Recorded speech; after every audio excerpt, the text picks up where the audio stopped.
I put the spectacular romance. I have 5 levels. From the mission, ultimately, that's your copy. Yeah. From the mission, goals beneath that, the hopes, the commitment, the love. The love begins, you get, First. well, Well, here. love is courting. Yeah. Where are we meeting? Love is courting. You're meeting in school, your love is courting. Commitment is marriage. Yeah. Hopes are family. Goals are, what do we want to do with everything and everybody? And in the end, mission is contributions. What did we contribute? I make it simple. It's yours. Empowering people, period.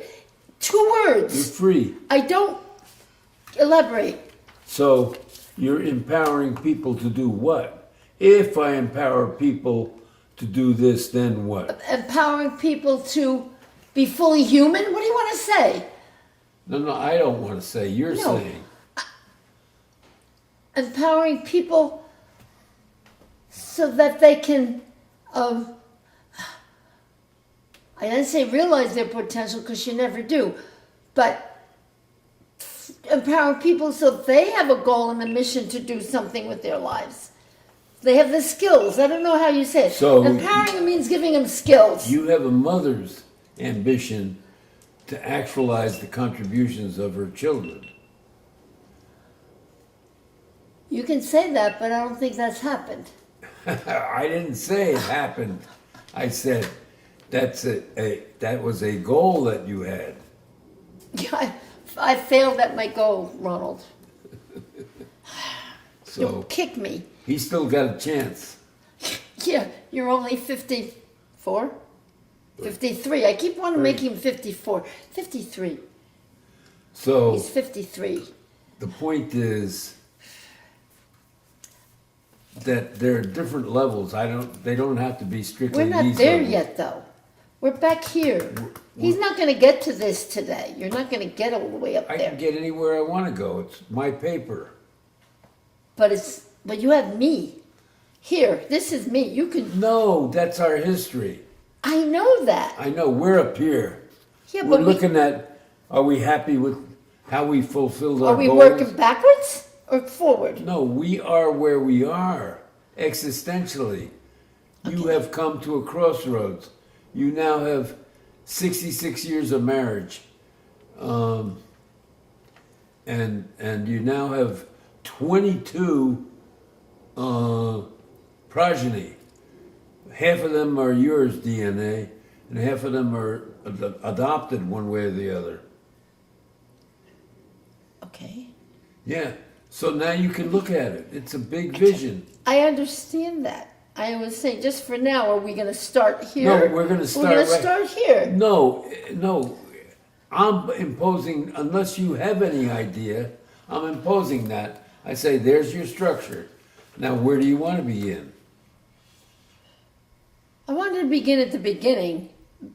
Stupid that I am. I want to go back to Yeah. my childhood, your childhood, and That's- then a convergence. That's what Not I did working originally. back. We have very similar backgrounds.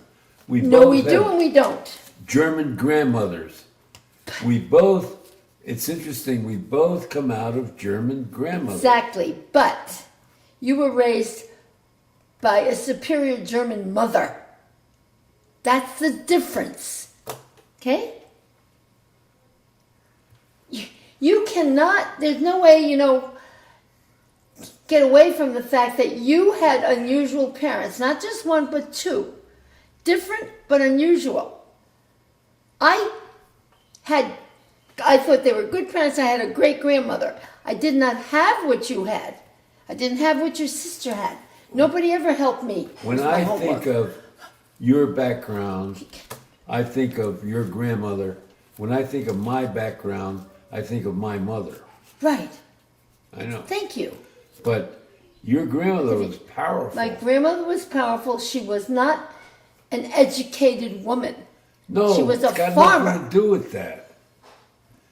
Absolutely nothing to do She with learned that. English. I don't know where she learned or how she learned English, because she spoke English, broken but English, which a lot of people today come here and they don't learn English in 20 years. I don't understand it. I do not understand how my parents learned English. They went to kindergarten, they spoke English. My mother was Russian, my father was German, and they spoke English. Explain that to me and I will have a better So we feel had for things. Okay, there we are. a great asset. It really was easy. You know, you talk about, but within cultures or between cultures, it was easy. Her culture was similar to mine in the sense we both had Germanic ancestors. And or- make no mistake, the fact that, and I didn't know that, the fact that we were both Catholic, which I never asked you what you were, but that satisfied my father. We were German and Catholic. That's all you needed Ronnie to know would back be then. interested in knowing okay. that actually my father knew her father beforehand. You knew And that. at a critical index at the beginning of the war in 1941, my father prevented her father, Benny, from throwing a Nazi into the vats. The vats are about this high. Poison gas. If you go down, you never come up. And he was going to he made a Nazi speech, and her father had him on the edge of the thing, and he was going to throw him in. And my dad came behind him and grabbed a hold of him. He says, "Now, Ben, you don't want to do that." Something like that. That would be fun. So they actually had, they knew each other beforehand, but they got to know each other in that moment when they were struggling. Because Benny was furious, and Dad just had the biggest hands in the world. There's just no way you're going to do what he doesn't want you to And do. he allowed for everybody. There's a difference, but anyway, that's because, you know, whatever. That's true. And I didn't know when I met your father, I did not know that our fathers knew each other. That I knew nothing. My father also corresponded with I have some of the letters all of the men that went out in the service during from the war. his built office, he from wa- his plant. Because he was, understand, he was the elected head of an independent union. I doubt any one of them in the whole union, 3,500 men, I doubt anyone had a high school education. General aniline, aniline means poison. General aniline means general poison. It was a horrible place. Okay, is this the It was- road we're going to go down? Huh? We're going to go down this road. That's okay. No, that's it, done. But I'm giving Ronnie a context there that this was a place of, at least Dad says, at least they had 3,500 men, at least 35 different cultures. And each one operated as a culture. And if you ever seen On the Waterfront, you got an idea who these guys were. Did you ever see it? Yeah. Yeah, they were wild guys, and no, I'm just saying that. And your father was probably in one of the enlightened cultures there, because he knew when he got an assignment, he had a job to do, and so that was different. Not all of them did that. Anyway, so they had known each other. And I have some letters that my father wrote to Pop. I have them upstairs. My mother didn't keep one that my father sent her during the war. She didn't keep one. She kept, okay? My father-in-law kept his. I have two of them up there in my dad's handwriting. Who, you know, to me, they're priceless. Nobody in the family's going to care. That's the truth, and that's sort of sad. They don't even know about this. And they'll say, so what? Do you remember at all meeting my father? Yeah. My mother was dead. No. You didn't meet her. No, of course he did. Yeah, I did. You Went met to her. New Zealand with us. Oh, so you met? Hello? Yeah. Okay. He was 12 when we went to New Zealand. Okay. He was. Okay. That's why you need my timeline. not yours. I'm going from the things that count. Okay. Then you do Love. it. Then do it. You don't need me. No, I don't need you to No. make love. So that's what's that got to do with this? If that's where we're going, then That's forget where it it. begins. No, that doesn't. That's where it That's begins. where I begin back here as a child, born in my grandmother's house. Good, do it. I'm just saying, I was born literally, and that's what's giving me trouble with DMV because my birth certificate looks weird. Because the doctor came to the house back then, I was not born in a hospital. Okay? I was born in my grandmother's house on Meacham Avenue in Linden, New Jersey. Okay? On a Sunday. My dad was out fishing. He came home. My grandmother asked him if he could go. No, it wasn't very good fish. She said, well, we caught a big one. I was it.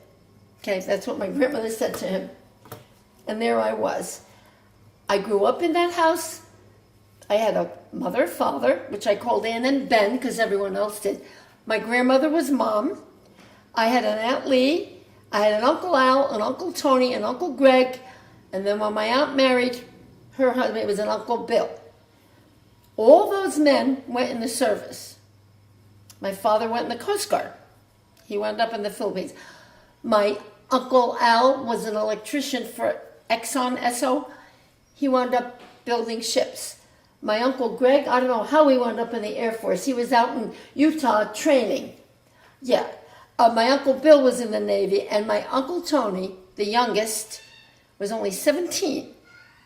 And he joined I don't know how he got my grandmother to sign, but he did, because that was her baby. He joined the Navy, the Seabees, because he was a welder. So he wound up, I don't know what islands over there. You know which ones, I don't. He wound up building, you know how the Seabees built the airfields back then? And they didn't have weapons. They weren't able to defend themselves from the Japanese planes. Finally, they did give them weapons. They did do that. But my uncle got injured. He got wounded. Never told my grandmother. She had a bad heart. So we were in this house. My grandmother, my aunt, my mother, myself. We were all women. My mother and my aunt worked. And my mother worked. She was Rosie the Riveter, building the airplanes. That's for sure. So my grandmother and I were basically alone a lot. Now remember, it's very bad, but I was 7, and she had a heart attack. I did not know what to do. I ran across the street and told our friend that, and they called the doctor. I don't know if she survived, but that was the scariest thing for me because I'm a 7-year-old, and here she is having a heart attack. But my grandmother was my mom, and let's face it, without her, I don't know what. My mother would have raised me, but nothing like my grandmother. Okay, she was special. And maybe that's why I have that penchant, or I have that tolerance to raise little kids that aren't my kids. It's because of my grandmother. Love, Okay? not Yeah, tolerance. I have love. I have more than love.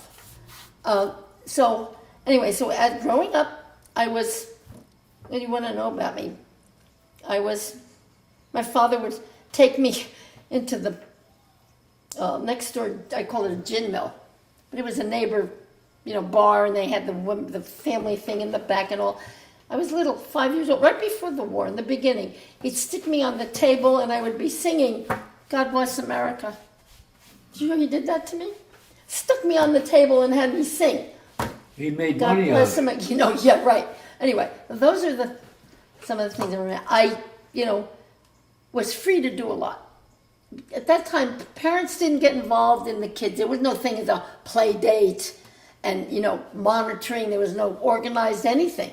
You went out, you played baseball in the middle of the street. There were only 2 of us girls, and Betty Vina was tougher. Anyway, and you went out, you came home to eat lunch, or you went to school, you came out, nobody monitored you. So I would walk down the street, I had a library, and I loved my library. So that's why I read a lot of books, especially in the summer. And I liked a lot of friends, so unfortunately, I didn't have siblings, so I would give a lot of my stuff away to friends. Okay, I don't know, maybe it was my problem. But anyway, but I had a great life. I'm going to tell all the details. It was a great life. I had my grandmother didn't drive. My grandfather got killed a year before I was born. So she was a widow, only in her 40s, with all these kids. And I was born in 1936, a year after he was killed. She didn't drive. We used to take the bus to church every Sunday. And the vendors used to come to us. You'd have you ever see old movies where they're pushing a cart with food on it, with vegetables, and you'd get the knife sharpening guy and the umbrella guy, all these different people. And there was a haberdasher, I forgot his name, it was this Jewish guy that would come around to my grandmother's house, and she would buy her everything from him, her household goods, her clothes, whatever. She never went out to a store. And they didn't, it was, okay, that was the way it was. So maybe it was very European. I grew up sort of European, didn't I? Well, New York City. Because my neighborhood was all Eastern European. All New York City was Everybody. blocks of different cultures. Right, but so was Linden. Yes. Especially where I lived. Elizabeth. Yeah. Especially Yeah. Elizabeth. It was my world, and that's what I knew. Yeah. I used to play down, there was the playground we had. I used to play in the stream. I didn't know it was polluted then. You had Exxon, polluting. You had Singer, sewing machine, polluting. All lined up. You had Simmons, mattress and all, polluting. And that all came down this stream. I played. What did I know? Nobody knew. It didn't smell funny. It looked funny, but you played in it. This is what you did. So maybe that's where I got my cancer. I don't know. Anyway, I had a great life. Maybe I was spoiled. I don't know. But anyway, and then I wound up going to junior high. It was fun. I went to high school, and that's where my trouble began, because I met your father. I'm laughing. I was a sophomore. I met your father here. You should not try to be funny. You're just naturally funny. Ha ha. Let yourself go. It's like my mother. Right. Yeah. Yeah. Like Ha. Okay. That's all your right. natural role. But I'm just saying, I just had, I walked to school, came home for lunch. My grandmother had to redo my hair all the time. Went back to school. We didn't take lunch. They didn't have lunch. They gave you, did you have graham crackers and milk? We'd have a snack in the morning, graham crackers and milk, graham crackers and milk. You go home for lunch, you walk home, then you go back. And you play, your playground, ours wasn't any better. It was all cement or something. It wasn't nice grass or anything. It was, macadam or whatever. Macadam.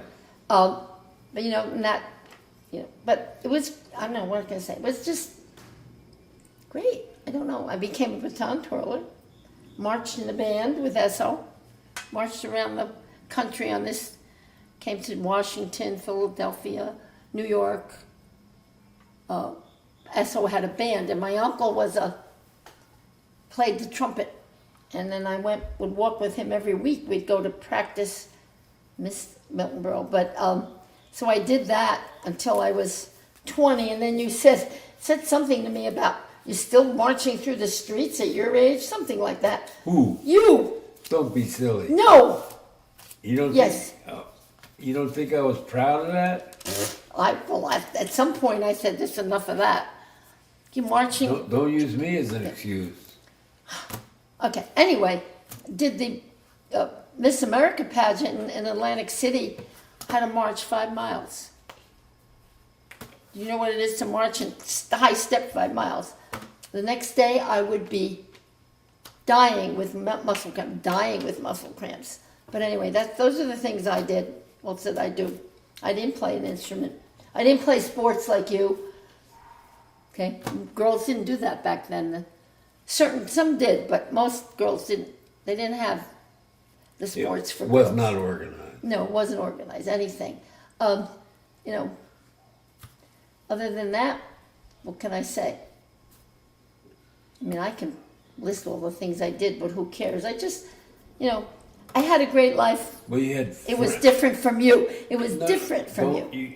We don't know me yet. So, No, I don't, and I know you, but I know that you had these parents that were exceptional, period. Now you can do. Yeah, no, I don't want to do. You have but to. You had a close friend like Betty Vina. She was, because she lived across the I street. know, but it No, changes the everything. Eliases were my best friends. That's fine. I don't care what their names They're were. kids. You had close friends.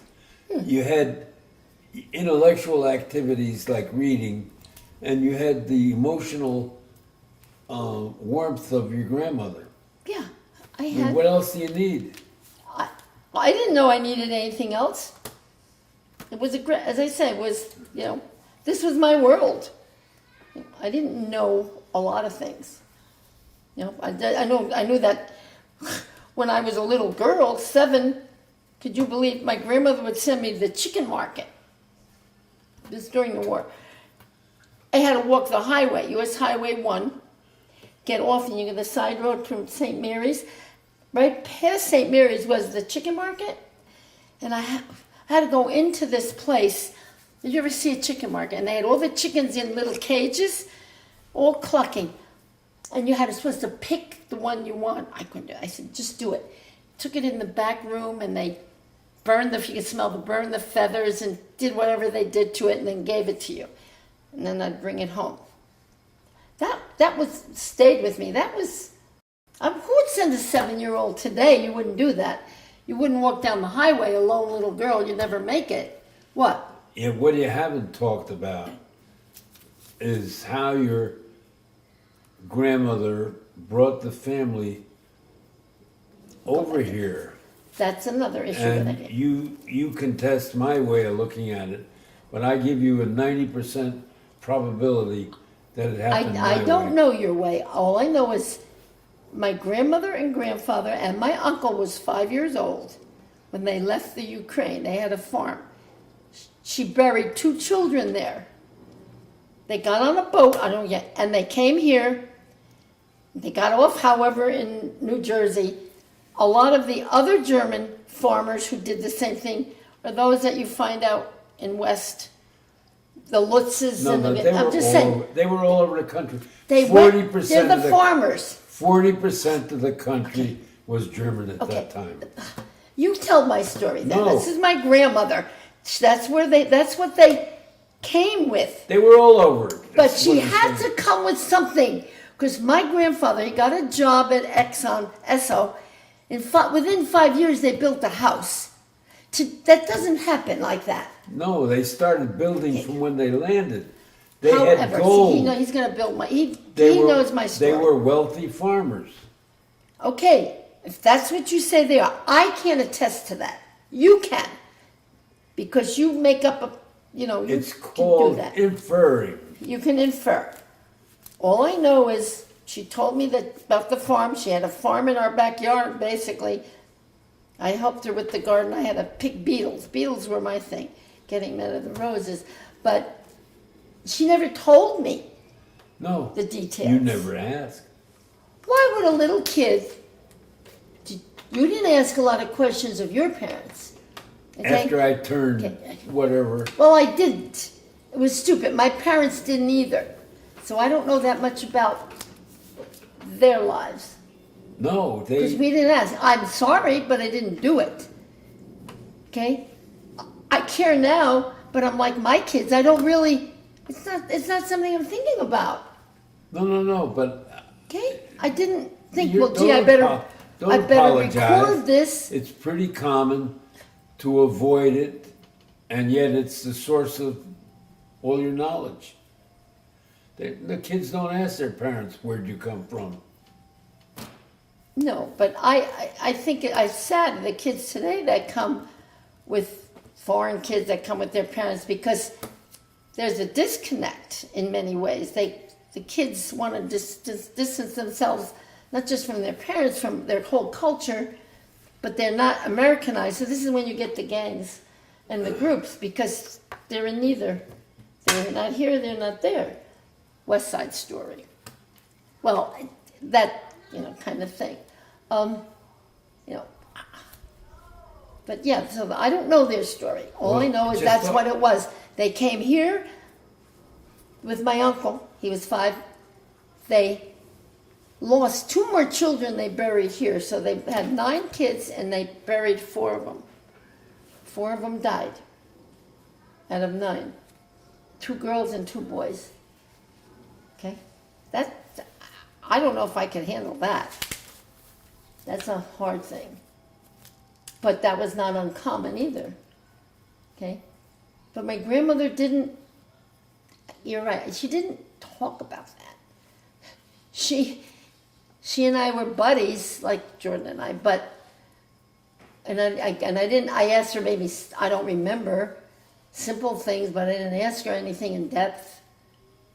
I didn't think to do that. I know. And then she died when, she died on Thanksgiving, right after we were engaged. We were engaged in August. We had that party. In September was her birthday, and then she died that Thanksgiving. I was only 21. But that was, So I was over here on this side of Linden, and you were over there, doing your thing. Your mother insisted on having a house. She was amazing. She could build a house with pennies. She did. Yeah. So, but anyway, so we come from my father's German with something else in there, and my mother's Russian from Czechoslovakia. I know nothing about. My grandparents came over separate. They didn't get married over there. They got married here. Told you that story. Tell them. My grandmother, my mother's mother, this is how much money meant. She was living in Passaic, New Jersey. It was very big with the Russian and the Eastern European. And my grandfather was working in the, I guess, coal mines down in Pennsylvania. How he met my grandmother up there. So he was courting her. So in order to, he wanted to marry her. So he showed her a book that he had that had money in it. It had big money in it. Well, at that time, that was a lot of money, thousands and whatever. She thought, oh, he's got money. He's wealthy. Well, she married. Guess what that book was? It wasn't a bank book. It was some insurance, something. Insurance payments. Insurance payment, but it wasn't a bank book. She got fooled. She married this guy. She thought she was going to be. It was so they worked. Both of them worked their lives. But I thought that was funny. That's when you can't. That's what happens when you can't read the language. But you don't see. No, you would know. We would know if it's a bank book or not, right? Yeah. She saw numbers. So that's it. Significant thing is, he went to the coal mines every week. Up in Philly, right? No, Scranton. Scranton. Philly didn't have coal mines. Well, they did. Well, okay, but he went into Scranton, Pennsylvania. So he took the train in every week.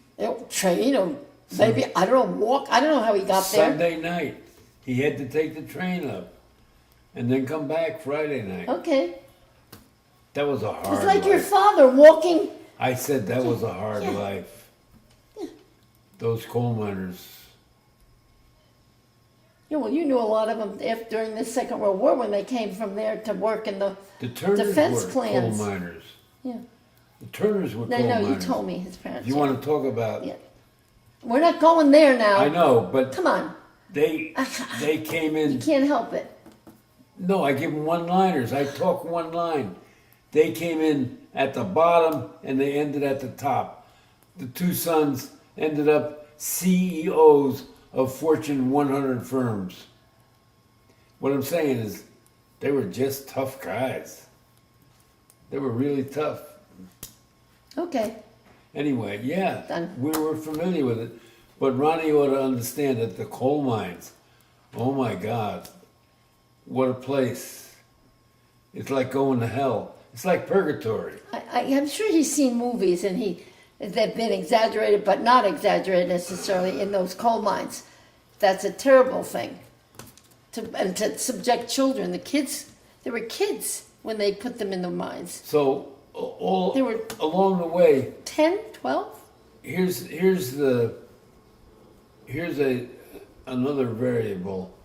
When your father came back from the service, there were a couple of things he wanted.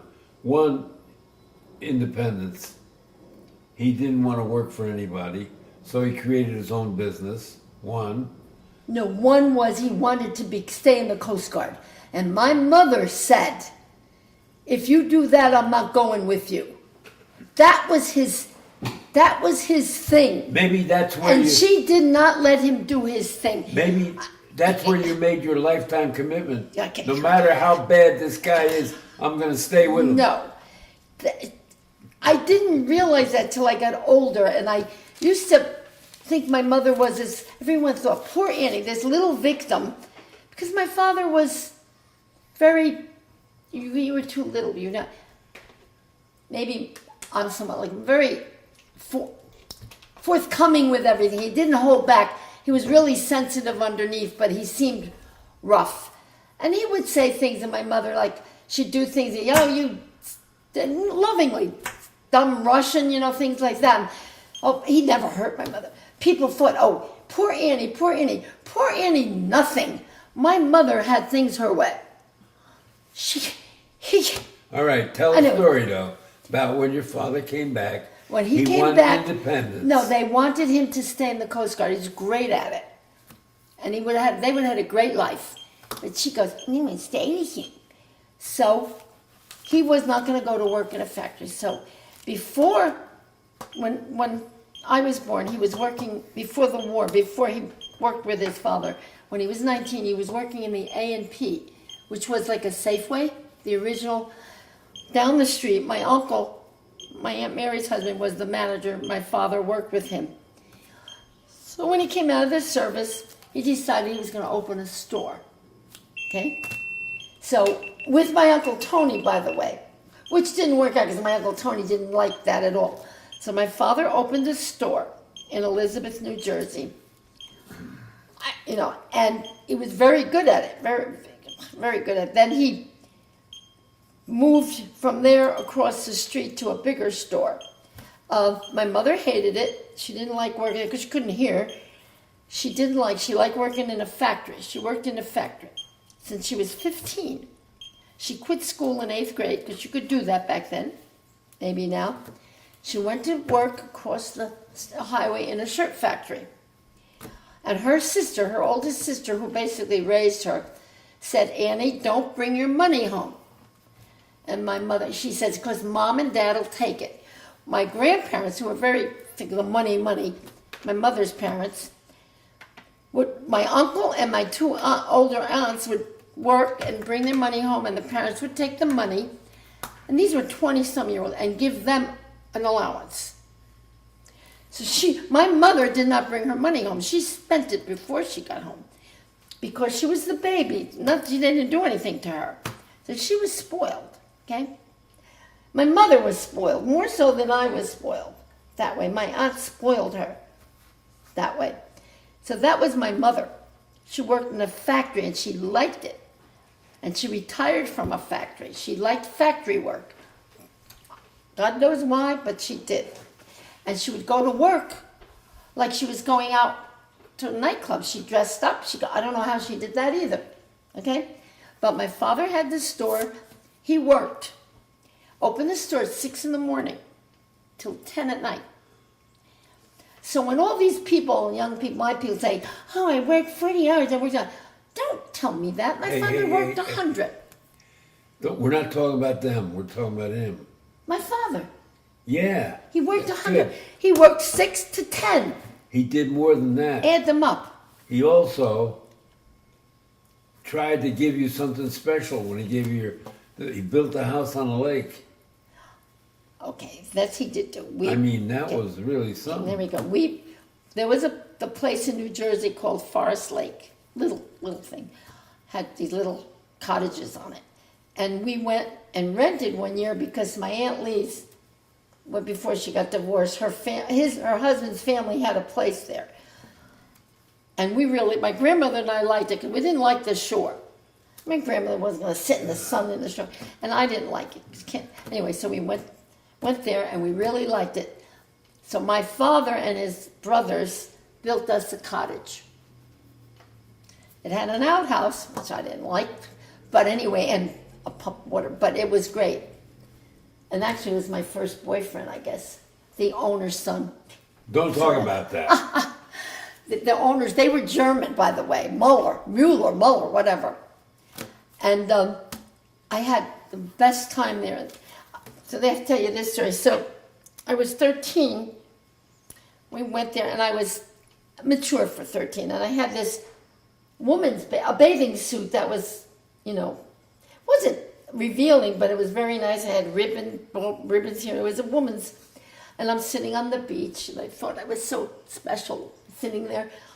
These older guys would come up to me, okay, because they thought I was older. Can I have a peek? Yeah, but then the kids that lived there, Kathy and God rest his soul, remember Bobby, the kid, he got electrocuted, the one eventually, and Earl Struble, who lived there, and George Muller, anyway, they had this little group of kids. And so they asked me to join them. Well, I couldn't swim. I could bathe, but so they took me and threw me in the water. I had learned to swim real fast. But the funny thing is, I wish I had a picture. By the end of the summer, the ribbons were off my bathing suit. I didn't forget. I mean, I had the greatest time. But forget that sunbathing, it was so funny. By the end of the summer, I was, one of the crew. So that's when my grandmother and I told my father that we really liked it there. So because of my grandmother and me, they built this house for us, this cottage, very basic. So that's where I spent my summers. That was beautiful, though. It was great, yeah. A dimension to your life that you would never have had. Yeah, and we met the Simons and other people. It was just great. Yeah. And we had, parties there and family, and it was, to me, it beats the beach, the ocean. Well, it's not a competition. Everyone wants to go to the beach, but It's not anyway. a competition. No, it wasn't. But I'm saying my father, well, he was responsive to So us. he He was wasn't- empathic with us. Yeah, that's the point I was He's like gonna my make. son Bobby. This is why I understand Bobby. Underneath it all, he's really soft. Don't make excuses for him. I'm not making an excuse. Talk I'm about just your telling father. you, there's a lot of my father in him. Yeah. My father was the He trouble one in the family. I didn't know this. They told me. He and my grandfather would fight, Think have about arguments. it. My Think about father it. would leave. Think about it for a minute. He got defeated by your mother. He couldn't return to his very first love here on It was earth, the ocean. the ocean. Yeah. And manning a ship. He was the boss. He was the bosun's Well, mate. the who captain let him do who that. ran Yeah. the ship. The bosun's mate runs it. And 2, he had a job. He got his independence, got his own source of income. But 3, he wanted to give you guys something special. He still wanted to make things special for you. Yeah, he did what he could. He did not want it. That's my mother, did not want the house or anything like that. She could have insisted she would have had a house. I don't think she wanted it either, because they would have had a house. Yeah, I know. They would have had a place I down know, the but shore. I'm talking So- about your dad. His influence in your life was more than you point to. That's true. That's true. And and I feel guilty about that, because I always defended my mother, Yeah, because she played the victim and I defended her with him. she had. And when she came to live with us, I realized, I could understand why he reacted the way he did. Yeah, she had victimology down to a science. Yeah, well, my father, before he had cancer, before I knew it was cancer, they didn't say cancer, she found blood in the sink or something. And she has, oh, I just cut myself shaving. You don't leave it at that. Your father pulled that one on me with his back. But if I had listened to him, he would have been dead 40 years ago. Okay?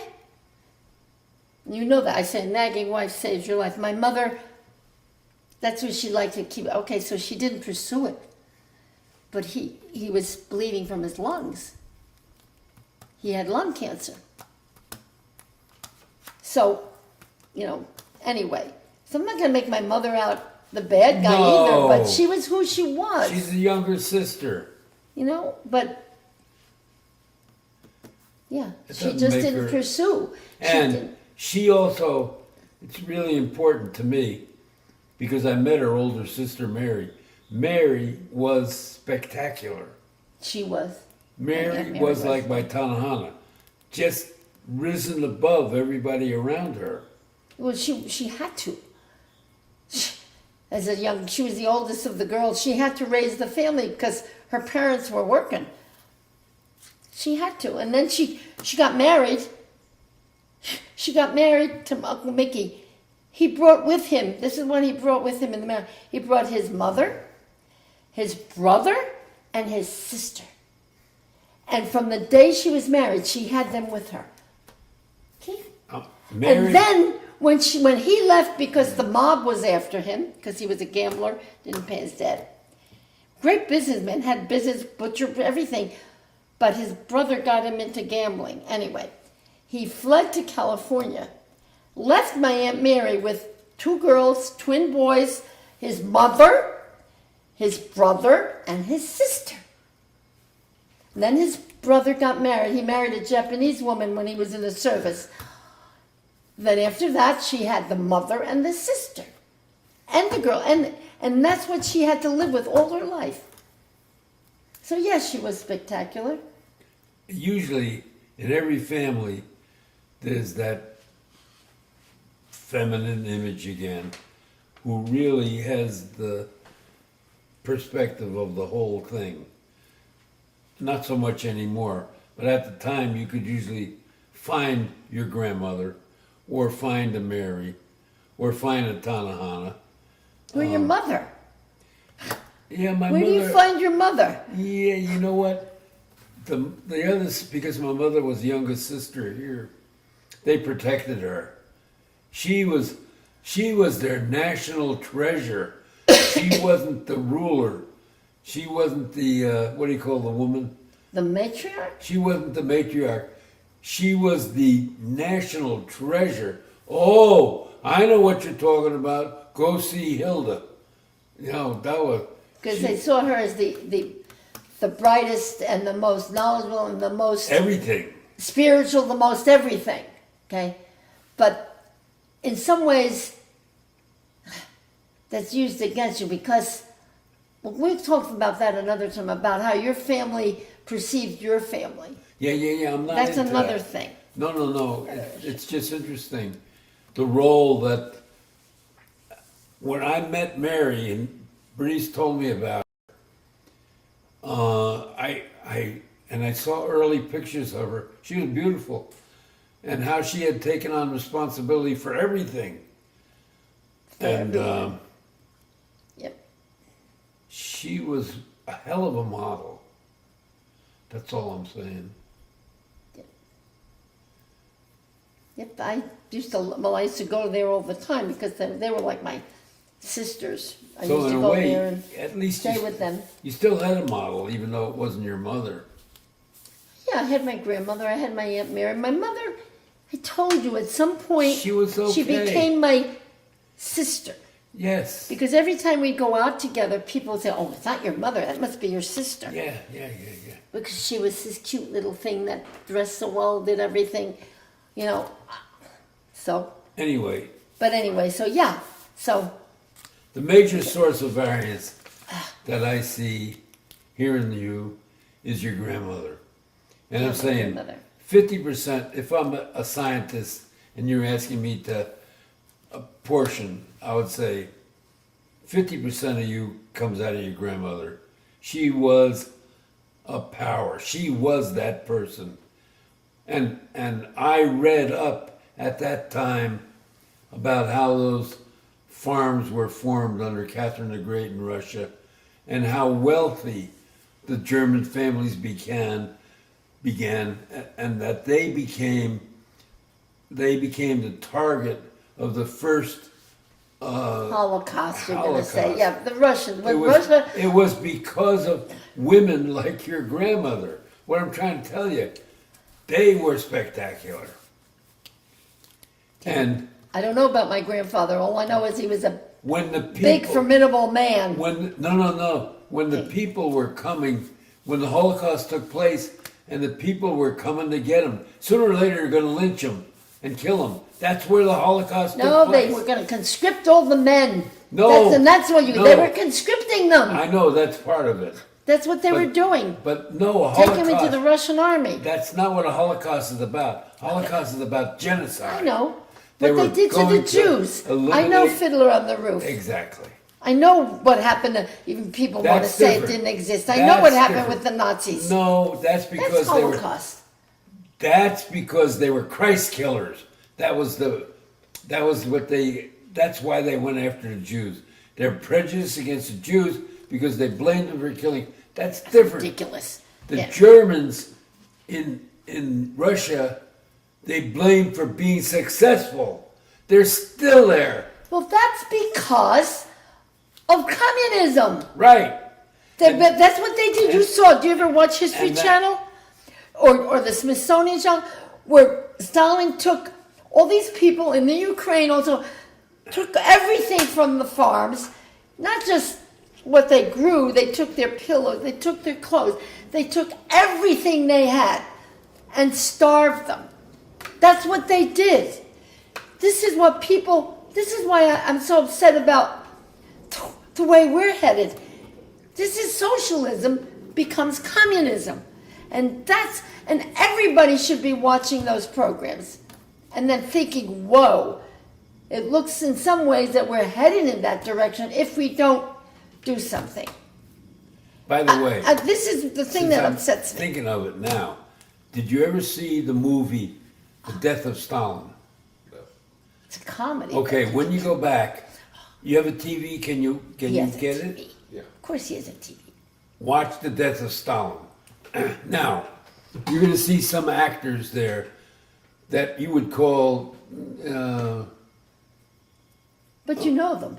They're known. No, they were known actors, but they're. They're not top tier. No, that's not the issue. They're basically they're funny people. You mean comedians? They're comedians. But Comedic. they played these roles seriously. They handed them a script. And they said, "This is the way Stalin was. You act it out when you encounter the affair. Whatever the situation is, you act it out." Do you understand what I'm saying? It was you were not reading a script.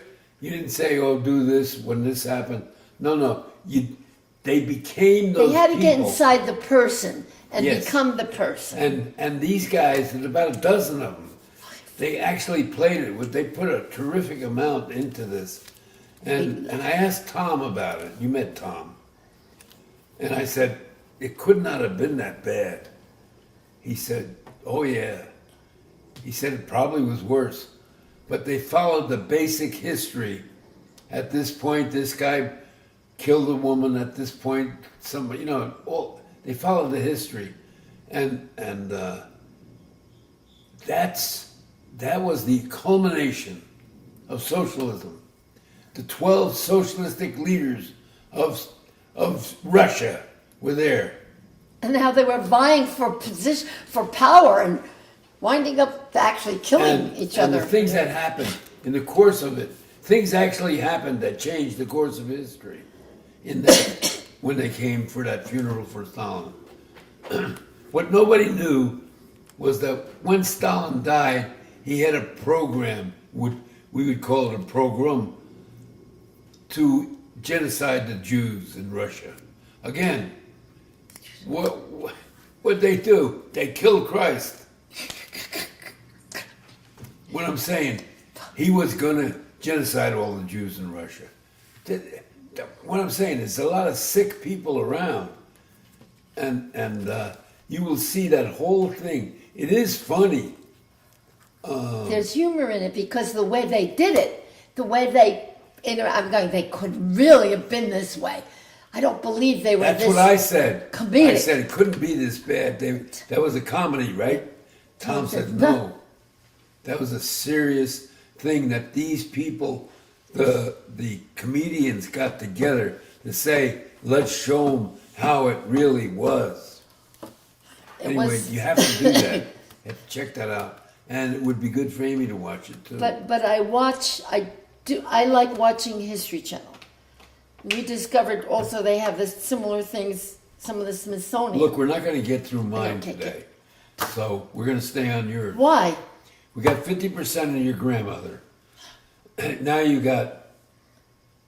I'll be dead before you finish this. No. You, When Ronnie can't keep you coming got back. you got the library. You opened the library and you opened your brain power. So you were not a retarded woman when I met you. You think, excuse me? What I do you was not. think? I was, even though they weren't all that overly educated, my uncle was educated, I was raised with all these grown-ups. That's what I'm telling you. Why I are s- you being defensive? Well, because you're saying I wasn't If you retarded. don't walk down to the library in those times, you are retarded. Okay. Well, I went to the library, and I was So only you got 6, 20 7 years old. Now you right got down there. 25% for your intellect. And I wanted to read the books that were written in cursive.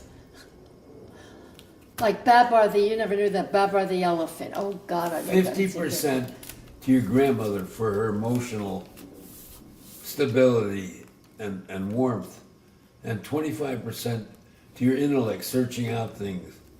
Do you know I slept in the bed with my grandmother because we didn't have enough. And all I can remember is the Sloan's liniment because she used because of the smell of the Sloan's liniment. I don't like Sloan anything that kind of. The only you know thing what I wanted to Sloan's liniment emphasize is. for you, because you have been to Germany, but they were actually wealthy people over there. And when the You mean you mean the farmers in Ukraine? Yes, they were. Catherine the Great, a couple hundred years before Catherine the Great in Russia, she was a German, a princess. Tsarina. She was She yeah, became the Tsarina. the Tsar. And she said, these Russians can't raise anything on their fields.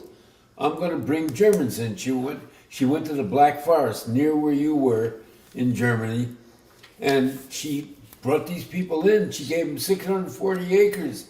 She made them wealthy. Hectare, whatever that is. And I said to Tom, I said, I have heard, tradition says that the German farmers produced 100 times what the Russian farmers were able to produce.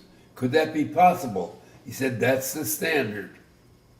So you can't believe that. But the Russians would refuse to use whatever the new equipment was, whatever the tools were. Or whatever the They would go land. out Yeah, and they do didn't their- know anything about. I'll agriculture take yet. this, Perry, for today. They This- didn't know rotate. I don't know if the Germans did the prop. Whatever they know today anyway So anyway, about farming. that's how. They didn't- Then the Germans came in there and got wealthier and wealthier, started buying their property, and they said, no, you're out of here. Well, That's- they did more than that. They had their own. Wait, I looked it up. They had their own community. They had their own schools. Everything. Everything. They had their own state. Okay, and then they start chipping away at that, taking that stuff away. They took away. I was there, but before they left, everything Catherine the Great gave them. Yeah, It's like with Biden, they took them away, yeah. So, but the and point, they kept taking them yeah, away. but what I'm after here is the fact the independence again, so prominent. Your grandmother's only here a while, and she's already building her house. Oh yeah, What I'm she had saying her is- house. She was a terror. No, well, if you call her that. Not was. a I know. power. She was I a don't big mean- lady too. I don't she mean was, a meanness. She had a lap. I was going to say She was a lap. power. She was. She had the braid and she had the hair. She was a power. I thought she was old. Again, She was in her yeah, but 40s this is where your when father came from. Got married. He got that dose straightly, and your mother never saw it. She didn't understand it. because your mother was a dependent character. Oh, my grandmother said, oh, my grandmother-in-law would say, oh, poor Annie. Because she knew my father was the one of the kids that I guess gave them the most grief, if you will. Because So he guess was who ended up with the need for freedom and independence? My father. You. Oh, me with him. Oh, I'm more like my father. I realize now I was not like my mother, and I'm more like my father. I guess than I wanted to admit. But when I say you came by it straight, you came by it straight from your grandmother to your father to you, straight. And your mother, she was fun. My mother. She could dance well. Oh, she wanted to be a ballet dancer anyway. So She was a party girl. you got to have one of She those was a once in a dancer. while anyway. Yeah. Whatever. Well, I told you when she was so fun. My dad said, "Your mother couldn't cook." He said, "She couldn't even boil water when I married her." It's like, of course. I said, when my grandmother did the cooking because they lived with her. But anyway, And probably, I'm going to say, probably the other 25% you could give to me and my family as you took a peek inside and realized that, maybe, I learned the most from your mother. maybe I could make it here. You I know, didn't think that way. I just knew that. I didn't, Yeah, no. I'm not accusing you of anything. Don't get like my sister. Oh, I'm not like your sister. God help us. So, you get another 25% from us coming directly out of them. Now we're talking about your grandmother, to your father, to you, to looking into this family. Could I make it here? Would it be fun? Could I stand it? Yeah. You Something want to like- ask me that? There were times when I thought, oh, this is too much. This family's too much for me. Because, and then I had values. I lived with values and standards, but nothing like I encountered in your family. Because your mother didn't even have to say as much. Although if she said whatever she said, was profound. It's because of the way she acted, so that you knew that this is what she expected. The way she behaved, the way she did things, she was setting the example, and that's what she expected. I don't know if you can handle this now. Wait a minute. My mother was the way your grandmother was when she was a young woman. You don't know that, but Yes. okay, you No. know that. I'm the authority. Okay, you're the I'm authority. the guru. I don't think my grandmother had the chance to be a young. Your mother, I don't think she was ruled free. the roost. You rule the town. You just said they owned communities. They had They their didn't own own, but there churches. was a lot of They had people. their She own didn't schools. own town. They had their own business. They had everything. It was all German. That's why the Russians hated them. I know. Okay, you go over there. They left. That was who your Okay. grandmother was in Russia. I just know who my grandmother was, and she was the boss. Her sons did not want to mess with. They did not want to. They didn't want to. Maybe it's the way my guys treat me. They don't want to do anything that would give her a heart attack. Is what it was. They were so afraid Did she that ever? she would have a heart did attack. she ever again. hit one of them? Not that I know of. Not in my presence. Now, my grandfather would fight with my, I don't know how physical it got, my father and my grandfather. So my father would head out to the Teddy Barrett's place for a week, cool off, and then he'd come home. He's the one that, but he was also, when I think about it, and everyone thought my Uncle Al was the smartest. I think my dad was the brightest of the bunch, and he was unfulfilled, and he was. Oh my God! Yeah, I do know that. I believe that. Okay. And this is why this is part of what maybe not bothers me, but I blame myself. It concerns me because I don't believe any of my boys have realized, and no one realizes your full potential. That's a saying. You will die, hopefully, reaching for that. But I think they stopped short of where they could be. You talking All about my boys. your uncles or My your boys. children? Same thing. they stop short Same because thing. of what you could achieve. Same thing. Okay, when I'm making a statement, the only one that God help me, the only one that may not fit that, my paradigm there is Brian. I think, We don't talk about Brian. no, here. but okay. He doesn't- went a little beyond what you thought he might do. The rest of my kids, including you, have not realized, I can say your potential. I don't like saying that because you haven't reached your potential. I haven't reached mine. Nobody does. Oh yes, I have. No. Potential to me is always growing. I got to that. the next step. You keep going. I'm looking for the next thing. See, then you haven't reached your potential. Yes, it's called You haven't. Do fulfillment. you understand what I'm saying? I believe that. Out of love, I'm saying It's that. called fulfillment. I love my children. I love my grandchildren. Very few, if there are only a few. Lexi's working on it. I just a little worried that she puts too much on herself. Becca did. There's some that do and some that don't. You just told me, you saw that, that I don't believe they said that there are kids in their 20s that want to retire. From what? What did they do to you heard retire that from? you heard that on TV. I didn't. No, the guy said I it didn't after see you it. came. You did. I No, came but in he after. said when you came in there, he said I some didn't of hear these that. people are looking to retire. Yeah, but not at 20 something. Some of them have never had a job, but they want to Well, retire. Biden never had a job. He's a politician all his life. Not even talking Come about on. that.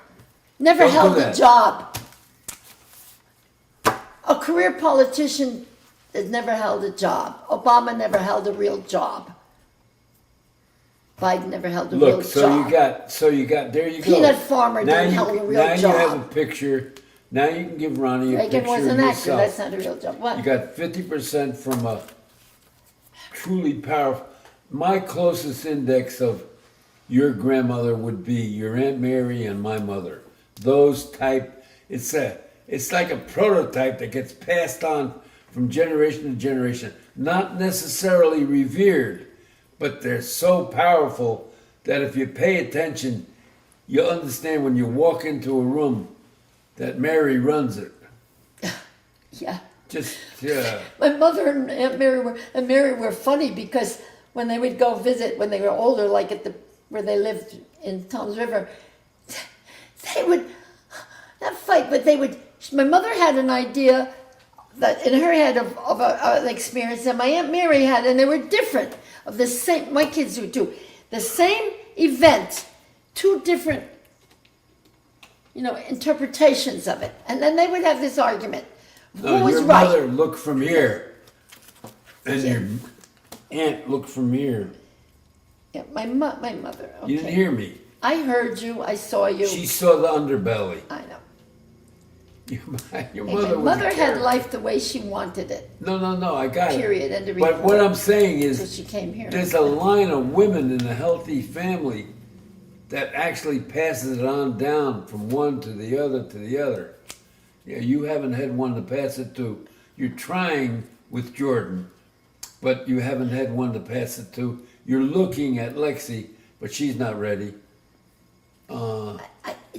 I want all of them. No, Paul, doesn't to- happen. It You has get to. one. No, Bull. No, you get one that will listen to me now, that will actualize her resources. Not fulfill, that's different. That's the one I'm working on. Okay, that's what I'm saying. Actualize Actualize her- your resources. Actualize her resources. You haven't got that yet. Jordan's flirting with it. She's come a long way, but Against all odds. yeah, against all odds, that's true. So you got Against all odds. 75% out of your culture, your family culture, and 25% leading into new culture, which you've helped to create. I mean, we created, understand, that's just getting into this line where we're together. Now you've created a culture. You want to talk about that? Go ahead. No. Yeah. We didn't get here. Yeah, you did. No, We're we didn't. married. We're not married. Yeah, we are. No, we This are. is our 66th No, we anniversary. didn't. Yeah, but we didn't. I'm not going this way. I wanted to go like this. That's the way I go. No, you didn't do this. I I did did. that. I I'm haven't not- done that I'm- yet all the way. You can't handle my side. I'll give you my I mean, I side. can't handle your side. yeah. All the things you did, I was with. No, I'll Up give you. here, I'll give you my side. Your child? In the principle that I gave. Speed is everything. No, but you have to have your, because you don't tell your childhood the things you did and the things. And I That would love to affected do you, that. you know. But we're working on But you that's right now. no. But that's Just what. pretend. Oh, no. Just pretend. You have put everything in the till that you're capable of. It's called I'm all in by the gamblers. But see, then I haven't You used haven't all got- my resources. You haven't got a To that. return from them. I haven't used all my Shouldn't have resources. asked for this. She's gonna push you to do new things. He does that for everything. This is what you all do. He thinks about it. He wouldn't come back and ask for this. He didn't ask for this. I did. He didn't ask But for he this. Right? said, let's do it. Well, I don't feel like I've done it. No, you haven't actualized with your kids. No, I haven't. It's my childhood things are missing. No, that's the joy you feel in Jordan. That she brings back against, I mean, she was ready to die. She thought she was dying, Yeah. and she accepted it. And she fought her way back, and she's a different person than you knew, Ronnie. Well, she's like she says she's more. She's like I'm. She tells, unfortunately, at first she tells the truth or the way she sees things, which she'd never do before, and that can get you into difficulties. I know that. I don't know whether this guy can handle her or not. No, it's not even the. She's fine with that. They work it out. Yeah. I'm not worried about that. It's that. No. Anyway. Why don't you speak about the hopes that you had for the whole No, family? I'm not going there. The hopes. Why? My expectations. That's Because- going up here. No. From love to commitment to hope to goal. Yeah, but I didn't even get to when we got married. Now all of a sudden I have a family. Fine, we can talk Here's where I about- got married, Let's somewhere go. in here. Let's go. All right, Let's get to go. that point. Okay. Let's go. We had a great wedding. You proposed to me and I accepted. No, you asked me a question. What was the question? Yeah, You forgot? of course I remember. What? Name a couple. Show me a successful marriage and I'll consider it. And what did I didn't waste a second in responding. And what did I say? Dottie and Dorothy and Bill, my cousin Dorothy, Aunt Mary's oldest daughter, and her husband. They were high school sweethearts. They met in St. Mary's. They went to St. Mary's High School, very well-known high school, even though it's Catholic. Some of the, the basketball players that came from there or the coaches that, anyway, Hubie Brown, you've seen him on TV. yeah, they were classmates of my cousin Dorothy, unfortunately just passed away at 93. Anyway, and Bill, her husband, died when he was early 50s from smoking, from esophagus cancer. And then they're the ones, remember we told you, that won the lottery? Dorothy and my Aunt Mary and Uncle Mickey? Okay, that's a whole nother, that's later. They won 13 mil. Yeah, we met them. me. It's today, but that's fine. I mean, that's more than It'll get me through the Yeah. next year. okay. All right, so I mean, if I take this route, when I met you in high school, that's a long road. 6.5 years, and then we got married. Yeah, I call it 7. Okay, 7 years, Yeah. and then we got married. I'm not. But I why can't don't tell you- that story. Tell that story. That's what Ronnie's Okay, here remember. for. You want my love story? No. It's up to The you. story with your father? It's up to you. You tell me what See? you want to say. Okay, so you know, went to grammar school, went to junior high, was a cheerleader when junior high, and then whatever. Wound up in high school. My sophomore year, I'm in my homeroom, and I'm looking out the door, and there's this young, slim, good-looking guy. And I know you didn't have a cane with you though, and you were crippled then. I don't remember that part. But his locker was out there, and I don't know if I was just looking at him, if he was looking at me. He says he did, but I don't think. Anyway, so there he was. What I knew about him, I didn't know him. I knew he was president of the student council, which gave him a lot of, that's your story. Free pass. A free pass, how you got that. And he planned a lot of the, when you have these, we had them weekly, right? Yeah. What do you would call them? The assemblies. Assemblies. Yeah. Assembly, okay? And you do different things. Well, Basically, I ran the school. he ran the school. Okay, that's what much he ran the school. And he did funny things. And you're going to tell your own story of the funny things you did in high school. I'm not telling that. That'll be a whole book by Yeah, itself. right. And I didn't really meet you. Met you at we had what's called a milk bar on Friday nights in one of the schools. We had a dance called the milk bar because no drink. And we had live bands because she didn't have DJs and stuff. So we had actually live bands and dancing. But then you had chaperones. Your mother was one sometimes, Yeah, chaperone and stuff. once. But you still had the guys that came drunk. Zienbach and all those guys? I took care of them. Yeah, you did. Anyway, I don't know if I didn't meet you there, I saw you there. The one thing I remember, I don't even know how we actually met. I remember I was in the car by the high school at a light with Victor. He was taking me home. Okay. And you got out of your car and you came to my car and tried to get me out of the car. No, we just. Yes, I did. You Everybody did. had 4 guys in a car and everybody rotated. Well, She's saying, "What the hell are you doing?" It's Anyway.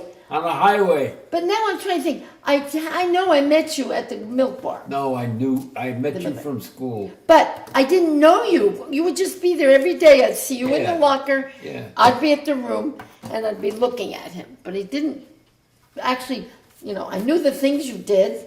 Anyway, so we met at the milk bar. Checking out whether you had the red sweater. Yeah, and I had a red sweater. Oh God, yes, the red sweater. And I was built, okay? I had a figure, okay? Gonna whack you. Right? That's what I say, the red sweater attracted him. Anyway, what can I say?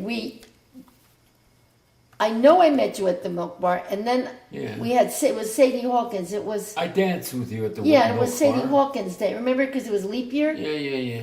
Anyway, so we met.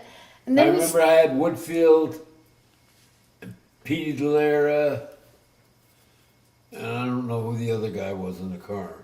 And we started dating. But the interesting part of our relationship at this point was the things you did. That you did your Yeah, senior we year. don't want to know about that. Well, okay. We want to know your experience. My that experience line up was- there was your experience. My experience was, here was a fun guy, and he was a handsome guy, and a senior, and I was just a sophomore. So I felt somewhat intimidated. We did, and then it was, what's his name? Who's my friend, your friend? The black guy from Sterling. Sterling, okay, was in my class. And he's the one that told me that you were going to invite me to the prom. You didn't invite me. He told me. And so I kept waiting to be invited.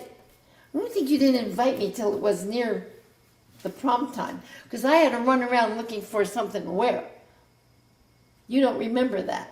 But that's the way then I realized that's how you did things. You didn't, it was like, oh, okay. I didn't plan them. No, you didn't plan them. No, you only planned the things you did on the stage. No, I never planned it.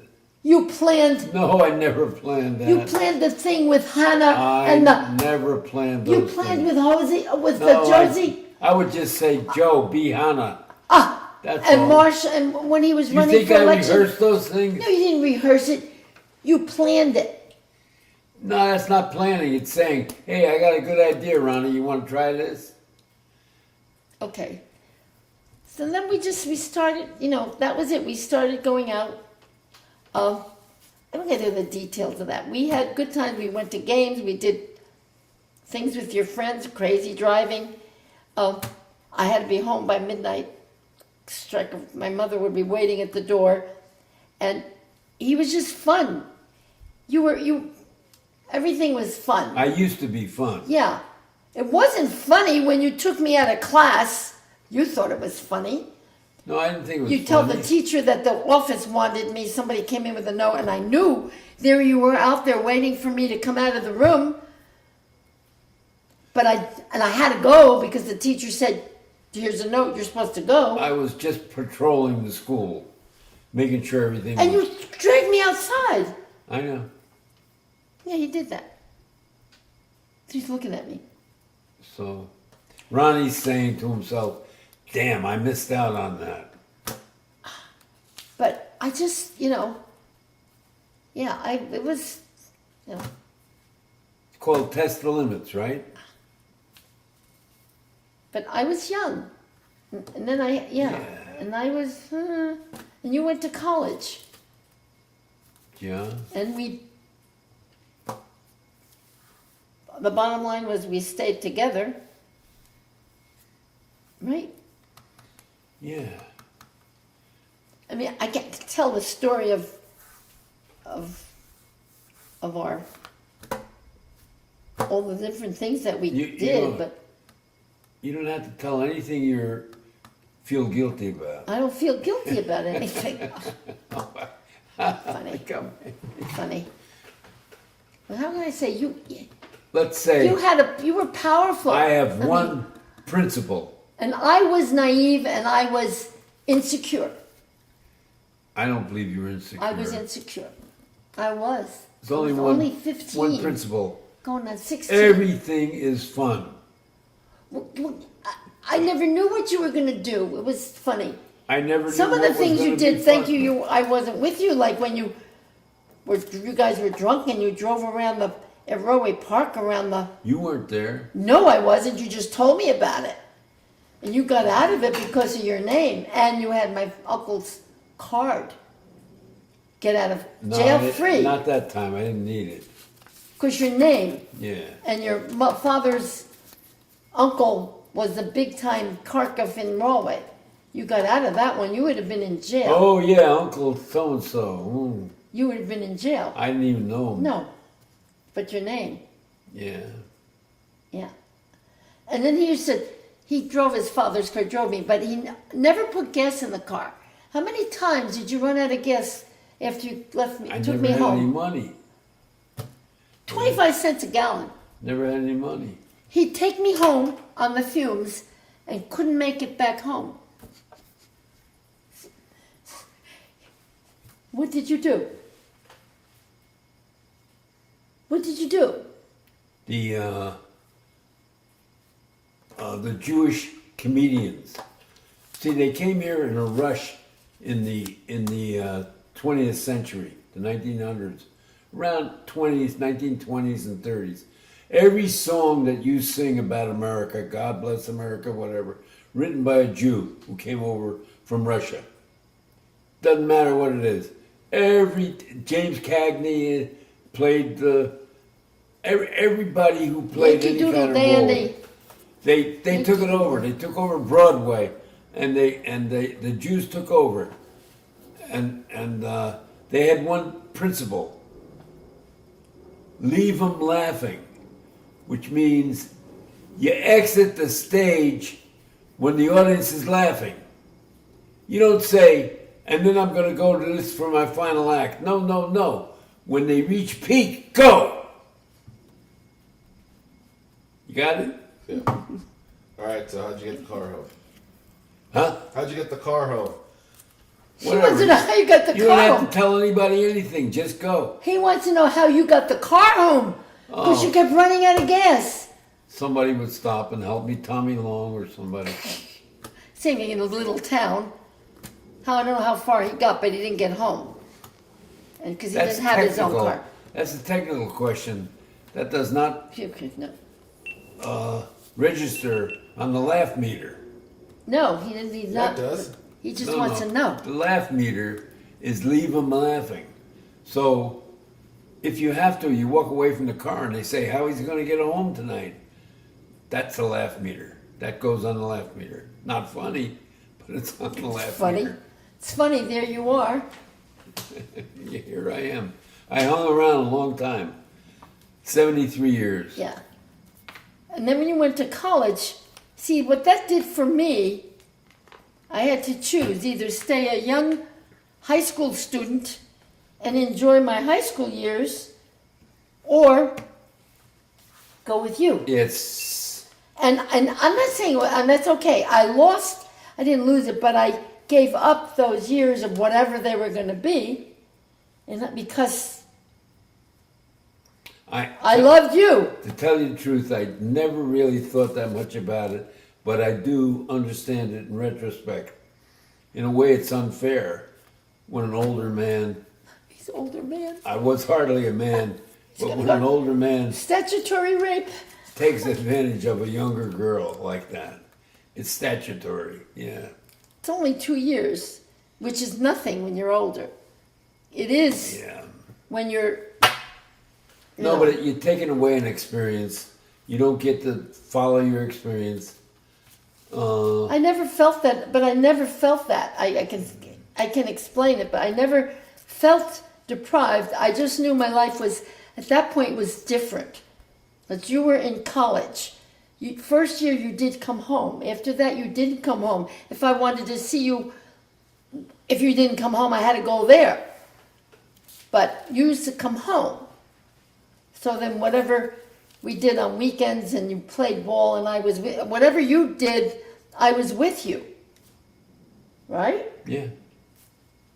And you're lucky your father You- let you use the car. You became, who asked? Who asked? So what I'm saying When, is, when we wanted a car, we went down the row of cars, found one that was open where the keys Yeah, right. were. I came home in those cars. When I drove home, I don't want to hear that one. when I drove home, Was it your father's car? no, hell no. Whose car was it? Whoever car happened to be there with the keys in it. Where? New Brunswick. Oh, down there. Oh. When you were in Rutgers. Oh. Right, you didn't have a car. So, I thought you'd come home with one of the guys. no, Okay, we don't go there. just coming home. To see me. Yeah. Okay. To see me. Okay. So that was mutual. I just, what did I know?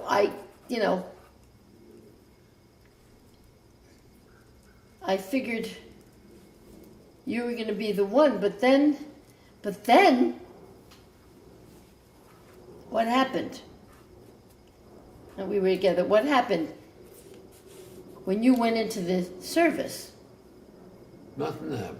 Yes, it did. You went to Halliburton. I cried all the way home. You Yeah. Yes, your mother. I cried in the car. I was in the car. Cried Yeah, all the yeah, way yeah, home. Yeah. Because when we went to Halliburton, I saw. Where we went to see Baltimore to Camp Fort Halliburton for CIC. Right up here. There were the barracks of women. Oh, yeah. Oh yeah. They were brought there for us. No, they weren't. The hell they weren't. They were hired. Now you tell me. Thank God you didn't tell me that then. They were hired as actresses. We needed female actresses. So my crying was not for nothing. I cried all the way home. Okay? You have to know that. I used to send him, It was a good idea. I used to send him cashews every couple of weeks, I'd send him a couple pounds of cashews. When he came home, I'd feed him the roast beef sandwiches, don't you remember, with the pickles and Are the... you sure you want to tell them all that stuff? Yeah, well, this is, obviously I was crazy, I guess, that I did all these things, that I gave up my high school, my junior and senior year, basically, because I would go with you to That's the what I thought we were college. talking about. Well, I would go with, well, we were there to the college things, but we didn't go to any high school things because you were in college. So we didn't go to any function anymore in high school. So you interrupted my high school. That's what I said. I know you before. did. What can I say? So I guess that's true love. Maybe. That's still Anyway. like 25% of who you are. Yeah. Or were. Okay. Became before this. I know. And then how we got engaged, I don't know. That was when we had that conversation about getting married, because by the time you were in Hollowbird, I was already 20, going on 21. Okay? And we had that conversation because you wanted to go to Germany and jump out of a plane and do all that stuff. You remember? You wanted to go overseas. But you said they didn't, it wasn't the It time. wasn't our year. Right. So you went to Massachusetts, which I was happy about. But in the meantime, I asked you the question about, you asked me the question and I gave you the answer and you said, okay. And then we got engaged. And your mother, you were very smart. You let your mother take me to the jeweler in Newark to pick out a ring. Well, you knew if I went and I went with your mother, I was going to be very Conservative. very conservative. I was ultra conservative. I'm probably more conservative than you thought I was going to be. Okay? I was working in the law firm then, Or didn't think about it. or didn't. But you had to give her money. And at that time, that was, Are you sure? she didn't pay It's for all it. right. I don't. Anyway, so I picked what the ring I picked, and I really liked it, but it was very modest because I didn't want to burden him. Okay, and I also, at the same time, had that tooth done, which was cost a lot of money, because I didn't want you to have to do those things for me. There's a lot of things I did that you didn't know that. If I didn't do them before I got married, you were going to be stuck with the bill. Well, the military would have paid for it. Okay. Anyway, so then that was it. So we got engaged and we had that party. Thank goodness, because my grandmother was alive and your grandmother, and we had that engagement party. But back here, I We had can't. the I have to two- leave that. Two grandmothers, both over 60, meet for the first time, and Both German grandmothers. they both knew each other. Yeah. And so then we, You know, the Proceeded interesting here. thing that came out of this, though, today, yesterday we were talking about Mother Mary and so on, is that there can be, once Mary gets into the situation, there can be a line of succession in Mother Mary. It's not just attractive, it seizes you. You have to either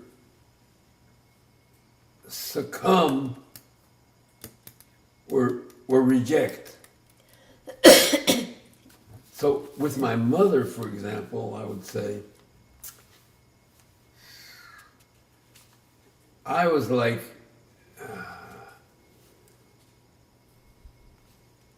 Ronnie was with me. Truthfully, Ronnie could do no wrong. But you don't expect that from a woman. thank you. And so for my mother, I could do no wrong. I mean, I had grace. They call it grace in the Catholic Church. I had her grace. No matter how bad I was, I had her grace. It's a pretty good ticket. Yeah. Called free Yes, pass. you were. Okay, we're staying on me, so I'm okay. So when you go to commitment, and we got married, we went to Massachusetts. I went to Massachusetts with you.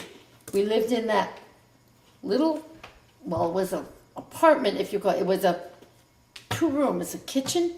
God love us. It was Chinese red. The guy had the whole thing was built-in furniture, bench and table, and the cabinet. Everything was Chinese red. And then we had this room, what was our living room bedroom, because it had a Murphy bed, the metal bed that crashed down, and the bathroom. That was it. That was our little apartment. No Neat, TV. neat, neat. Huh? Yeah, tell them about we had the bed in the wall. I just said that, a Murphy bed. What is that? Oh, it's dead? Yeah. So, yeah, the Murphy bed, and it was metal, and it would just crash down. But what we do, we would go to the, I went to school full time, to AIC. Walk to school, walk home. You dropped me off, I walked home. And you worked at the Armory. You had your office there. And we would go to the Officers Club to watch TV. Well, we didn't have a TV. So we would go there on the weekend, right? That would be our weekend. Yeah. We'd go there and sit on the couch and make out or whatever we did and watch the TV. That's what we did. And then when we left there, when he played ball, he played basketball, he went to school too. He got a master's. I don't know how he did it. Because he took, in a year, 2 years, you got it at night.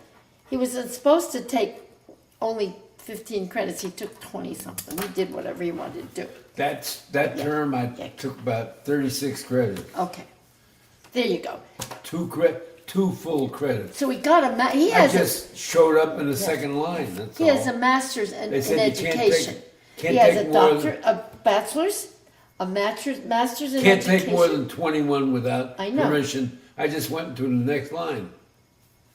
There you go. That's what he did. He came out of that after 2 years with a master's in education.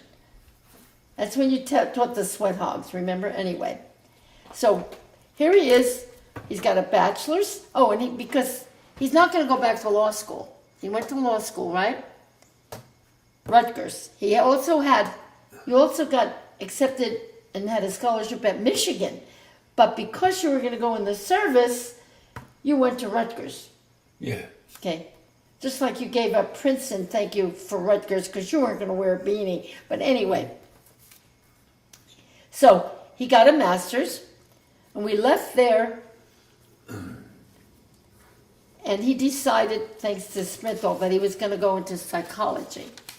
So he looked at all these different places, UMass, Connecticut maybe, Connecticut and and then Buffalo. And he chose Buffalo. Okay, of course, the furthest. So he comes out of the service and he brings me a present. And guess what the present is? You'll never guess, but guess. What? Try. I have no idea.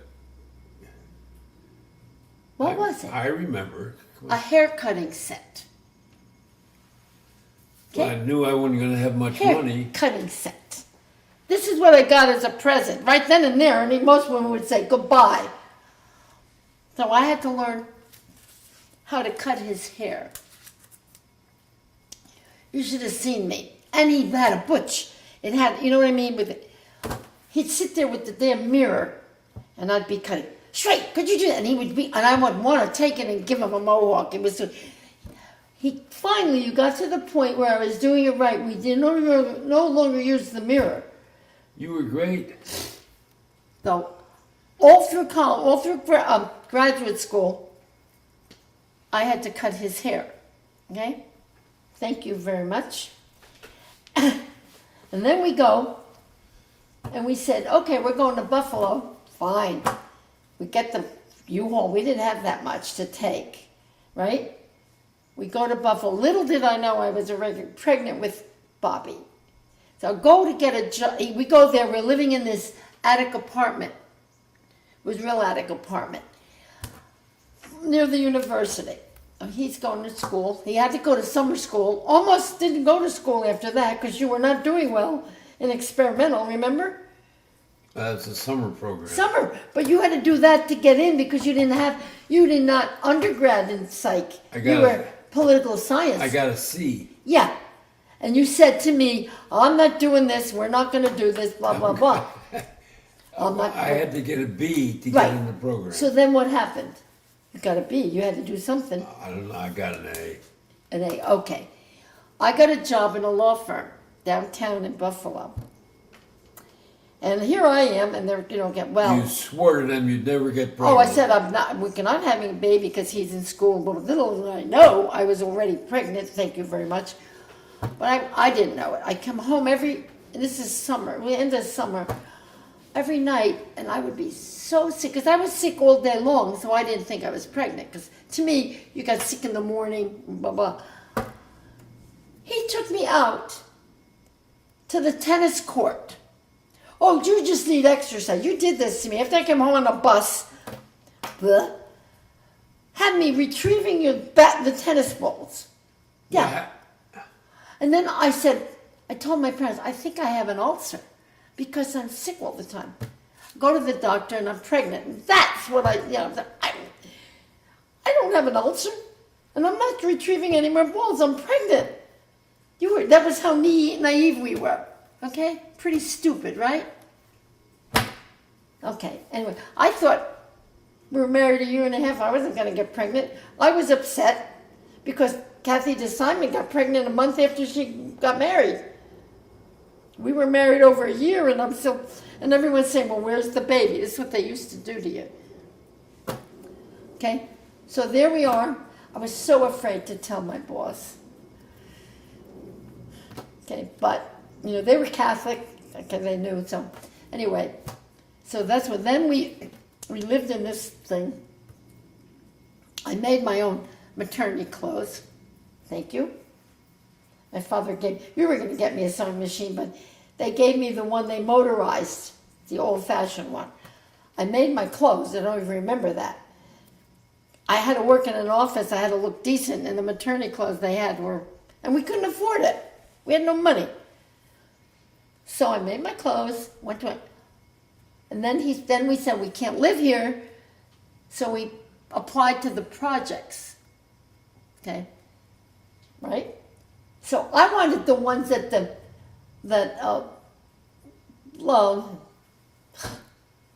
Lou and Judy had. Those were the nicer ones. They got them. We got the lesser ones, but that was okay. So we moved into moving into the projects. I'm ready to have this baby. We go to he's overdue. I go to the doctor. You dragged me to somewhere because you're Bogilsky, something's wrong. Remember? Because they said that, they said, this baby has a huge head and we knew too much, we can't say why. And we thought, hydrocephalic, didn't we? You don't remember that. I remember that. And I remember that weekend we were painting the apartment with Stan. Just another brainy Kharkov. Yeah, we were painting the apartment with Stan. What can I yell? And I was so upset. And I was supposed to go into the hospital, but come Tuesday, I went into labor. Then we went to the hospital. They had to do a cesarean because this baby, smart that he was coming feet first and head first, and he flipped. And it was coming feet first and big. So anyway, so I had to have a cesarean. In the meantime, your parents came. They were going to move us, and your Aunt Doris.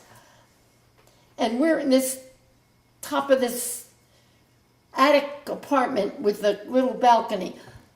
And the day I had Bobby, the next day there was a blizzard so big, because all winter there was snow, that they were able to hand the furniture, stand on the snow pile and get the furniture from that deck up there. How'd my Aunt Doris get in that situation? I don't know. She came with them. That's how bad the it was. Snow was as high as this ceiling, and that's when we moved to the projects. I had Bobby. We had no insurance. Everybody complained. We had no insurance. We had to pay. Now, saying, "Oh, that wasn't a lot of money." It wasn't a lot of money for us. $1,000 and $1,200, whatever. We had no money. Well, we had what we had, which wasn't much. But your mother came. Stayed. We had saved up money. We had some money saved because we got some money. You made me save money before we could get married. Yeah. I saved only $2,000. That wasn't much. I made $42.50 a week. Okay. So anyway, I came home after 6 days. They let me come home after 6 days because we didn't have insurance. Usually they kept you for 10. So I came home. I was up in the bedroom there, but he was Maybe born fine. that's what's wrong with Bobby. But he was born fine. He had this big baby. He was 9.5 pounds with a big head like you had. A big head. Your mom's surprised your mother did that. That big head. So he was 9.5 pounds, big baby. Came home. She stayed there with us. She fed me all that oatmeal and toast and whatever she gave me every day up in the bedroom. Remember that? No, You don't remember that? no. Dear heart, this is In the everything. projects. Yeah, in the project. This was your mother I that know, did this. I know. Should've- But I don't have the image of her in the bedroom giving you. Well, the Oatmeal. bedroom was upstairs, and she would bring. Yeah. I couldn't get out of bed, I'm okay. and she would bring me my breakfast. I'm with you. But I'm she had this catching big, up. big bag of I'm oatmeal. catching Right. up on what happened 70 years Yeah, ago. 64, whatever. Yeah, So whatever. she would bring me and I would, was up there with this baby for another whatever. I had to stay there until whatever, because then I had to go get my stitches out or whatever. But was your mother. Your mother to me was, Well, she knew what you Special. were going through. yeah, she was special. No, because of the big head. Oh yeah, you had, and Bobby had that big head. But look at Rachel was more like that. But anyway, so there we were. We lived in the projects. Oh, in the meantime, before that, we bought a car before we left New Jersey. If you want to call it you would call it a toy. It was an English Ford. It wasn't bigger than this table. Okay? But it was only $900. That's what we could afford. So we get this, and it couldn't go, we're not supposed to go over 50 miles an hour. Proud owner of a Ford, Ronnie. English Ford. And I didn't tell him that part. We lived 500 miles from home, from New Jersey. So when we traveled, we had to travel the New York Turnpike. We couldn't go over 50. You remember that? Sometimes, a couple times, we took the route around Pennsylvania and stuff because we couldn't travel over 50. I know different. Yeah, But- that's true. Anyway, so we did, I'm not going to tell that. We had to go on the sidewalk. It was, the car was, anyway. So we lived in the projects, and we became friends. I became friends with the Dominions, remember? She'd knock on the wall, Yeah. and Bobby and I would go over there for coffee in the morning. But anyway, so we lived there, and that's a whole other story, living in the project. God bless them. So everybody tells me how bad they had it. I don't think we had it bad. I was okay with it. And why was I okay We had with it good. Why was I okay with it? Wait a minute. Wait, Mika. You were going to tell them about that snowy night on the turnpike. Oh, well, I didn't get there yet. And that was the best night of our lives. That did. I didn't get there yet. Living in the project was an eye opener. Cop led us to the. Yeah, and no, Motel. they weren't all black at all. They was white. Okay, so I'm not going to tell What? them to print. The projects, it wasn't all Oh, black. It was white. yeah. With the people next to us, they were trash. She left her baby in the house screen. She'd be out there playing cards and smoking with the guys. She Her almost, husband she almost wasn't- attacked you. he She wasn't- wanted to attack you because you played with her kids. Yeah, her husband was in jail. He was? He was in jail. Well, she went. He played with her boys. He was so good with them. All She the didn't like kids it in the neighborhood. because he always played with the kids in the neighborhood, right? But was an eye opener for me. But I was okay with it for this reason. I knew it wasn't going to be forever. If I thought that was going to be my life forever, I'd probably do that too. That was something else. It was, yeah, That was something it else. was something else. She used to bang on the wall. She and me made noise, making love. She used to bang on the wall from the side. Stop that shit. Can I say? Anyway, and then we moved to Hurdle Homes. Yeah, We did buy somewhere. We got a different car. We had Chris. I yeah. had Chris, and then we moved to Hurdle Homes because we had the two kids. And you were. I wasn't working. I was working at home. I did some book work for them, but you had the internship. We didn't have much money, but we had enough that we could live in an apartment. Yeah. But the English Ford going back to New Jersey. Well, the one I was pregnant. We're coming home back, going to Buffalo, and it Coming back from Massachusetts. Oh, that's whole different. That was a different car too. No, it was an English Ford. No. By Hey. then we had a different car. We didn't. No, No, you're wrong. we did not drive the Coming English back from Ford. Sprint Hold. We did not have the English Ford. I got turned around on the pike. Yes, Cop came along and took us to but motel. we didn't have the English Ford anymore. Yeah, we did. Okay, he says we Sorry. did. If we did, that thing going back to Buffalo, I was pregnant. Stopped in the car. It froze up the gas tank.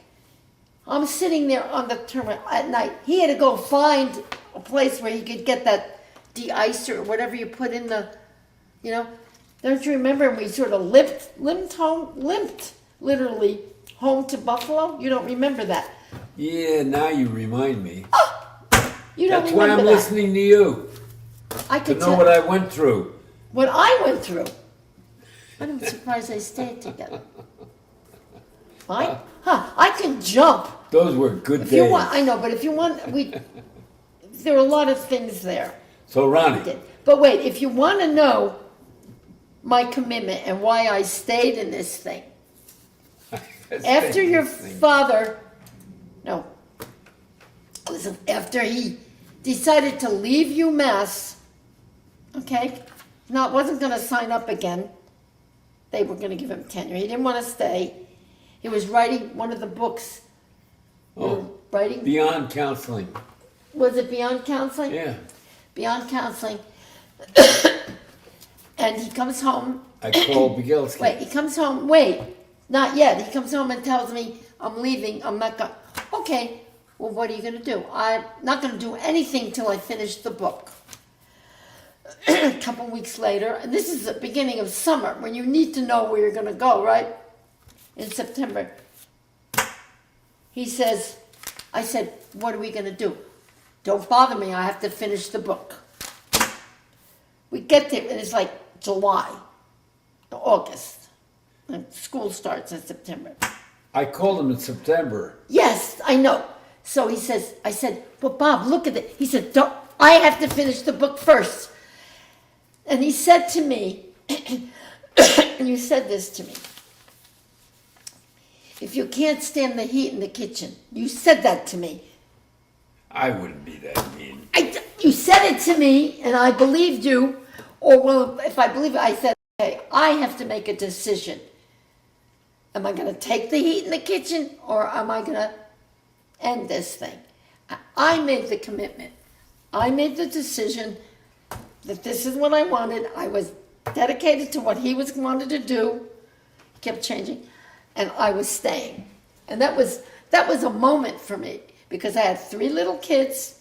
Well, Bobby was 6 by then, 7 maybe, 6. We didn't have Brian yet, and we didn't have you. And I made that decision. I was standing there at the refrigerator when you did that to me. You said that to me. It's a terrible thing. It is. Now that I think about it, You're still angry. I made the decision. That's what I call commitment. Well, Oh. not back here. Oh, My that's how you got commitment. the commitment. That's how I got to commitment. I see. That was a moment for Okay. me. Okay. Huh? So I was committed to you before, You but weren't you didn't commit till You then. committed to me. Yeah. You had things in your, whatever you had in your head that you were going to do. This was my life. This is my commitment. I had a big decision. Stay or go. You gave me that choice. You didn't tell them the You second part. gave me that choice. You said if you can't stand the heat. That's all you said. That's all you said to Ronnie. No, I said, you said, if you can't stand the heat in the kitchen, no, you didn't have to say the rest. I understood what you meant. You didn't say you can leave. You never said that. Never said leave. You never told me No, I that. said you can get out. No, you didn't tell me that. I don't No, remember. you didn't. Okay. You said, well, if you can't stand up, you say that to someone, they know what it means. So What? Anyway, so that's where my commitment came in, the real commitment. And I said, okay, he's on a mission. This is what he wants to do. And only because of that could I commit to that. If he were just some Joe Blow or whatever, just said that, I'd say, goodbye. I'm out of here. You don't have a job, I'm out of here. Come August, he calls Dr. Begelski in Buffalo. Gee, Dick, you're asking him is there something, you didn't even ask for a job. You didn't ask for a job, you were just telling him your situation. that's right. Yeah. And he said, come on Never ask. out. That was it. Yeah. Well, He because said- you were the best, to him, you were not just unusual, you were the best student he ever had in the school. Huh? Yeah, that terrified a few people. He did? Well, You. yeah, the way they took me. Barnett didn't want me. Ira Cohen said, I don't know, we can't take somebody that simple. I didn't get interviewed by anybody. Why would you? Just Dick You were a signed me up. student there. You were the best student they ever had. He knew that. That's why he took you. You're lucky you had him and you had Jim Drasko. They were. I don't Late. understand Yeah, how well, I they. had Jim, that's true.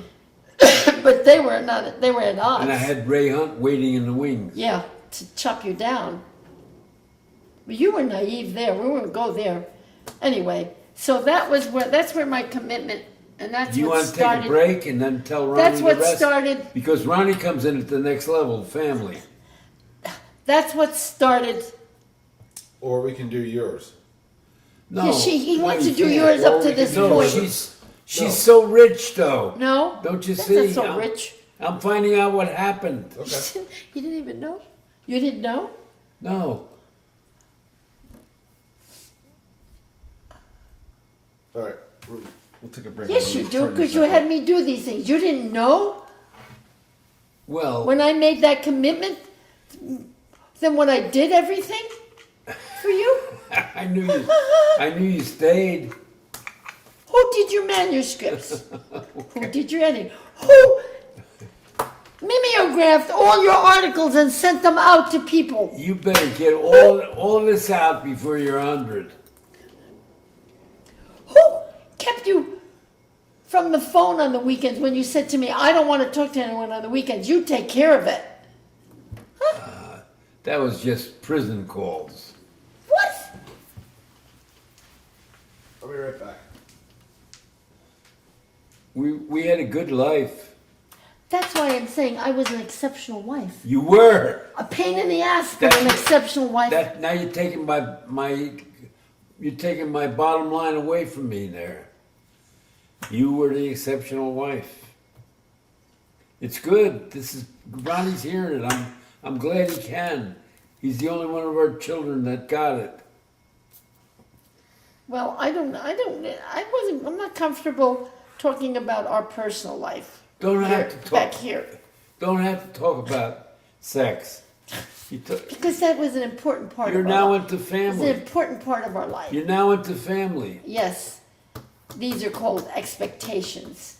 Homes. Expectancies. Expectancies, I mean. So Correct. when I got to that's when I realized that this was a commitment to life. I had to make, it was a commitment I was either gonna make or not make. You were terrific, and everybody who got to know me knew that you and I were part of each other. Not an egalitarian sameness like Dad thought.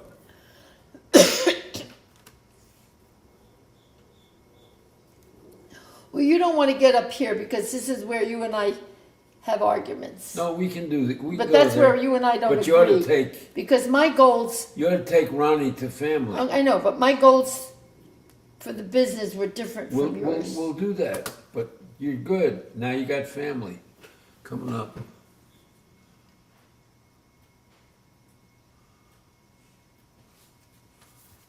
I didn't put family there. I had family. Oh yeah, here. You want family? Well, I don't know how much I'm going to talk about my Here, family. here. I had family on Hoax. I'm matched up with you. Commitment and marriage and Yeah. hopes and family Yep. expectancies. Ooh. Thank Yeah. you for reminding me of that term.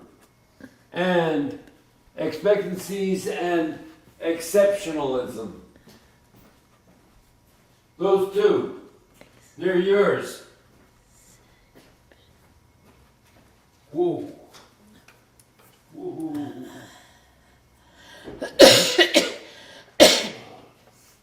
Whoa.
Whit, What? you're in there? Yeah. Okay, do you have to go to the bathroom? No. Is it 12 o'clock? Huh? 12? 12:20. I'm pretty much walking around. Yeah, good. I don't think we're gonna. I don't want to. We can't spend all day at this. I want you. No, you're beautiful. No, I'm not. You've done a great job. I Even don't- Ronnie's intrigued. I don't think so. I left a lot of things out. Absolutely, he is. But now, before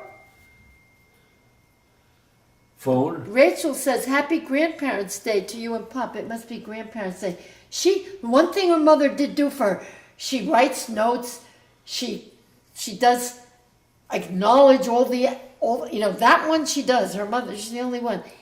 The other thing is, Yeah, I didn't before really- I get to family, well, then I get this. I don't want to. If I do family, I have to do our business, our life too. No, How no. we. No, you Yeah. have to. No, you have to do family. Our kids from the beginning. How Well, we that's- ended up. Because I also have to do when the commitment came in when I had to Come on, when you had me, you had to start businesses. I had to, all that stuff I did. I don't know if thinking now, how did I do it? This all culminated. How did I do it? How did I start all those businesses, renovate those buildings, raise those kids? That's what I'm saying. I wasn't not an exceptional Don't- mother. I don't- was a good mother. I didn't have the time to be exceptional.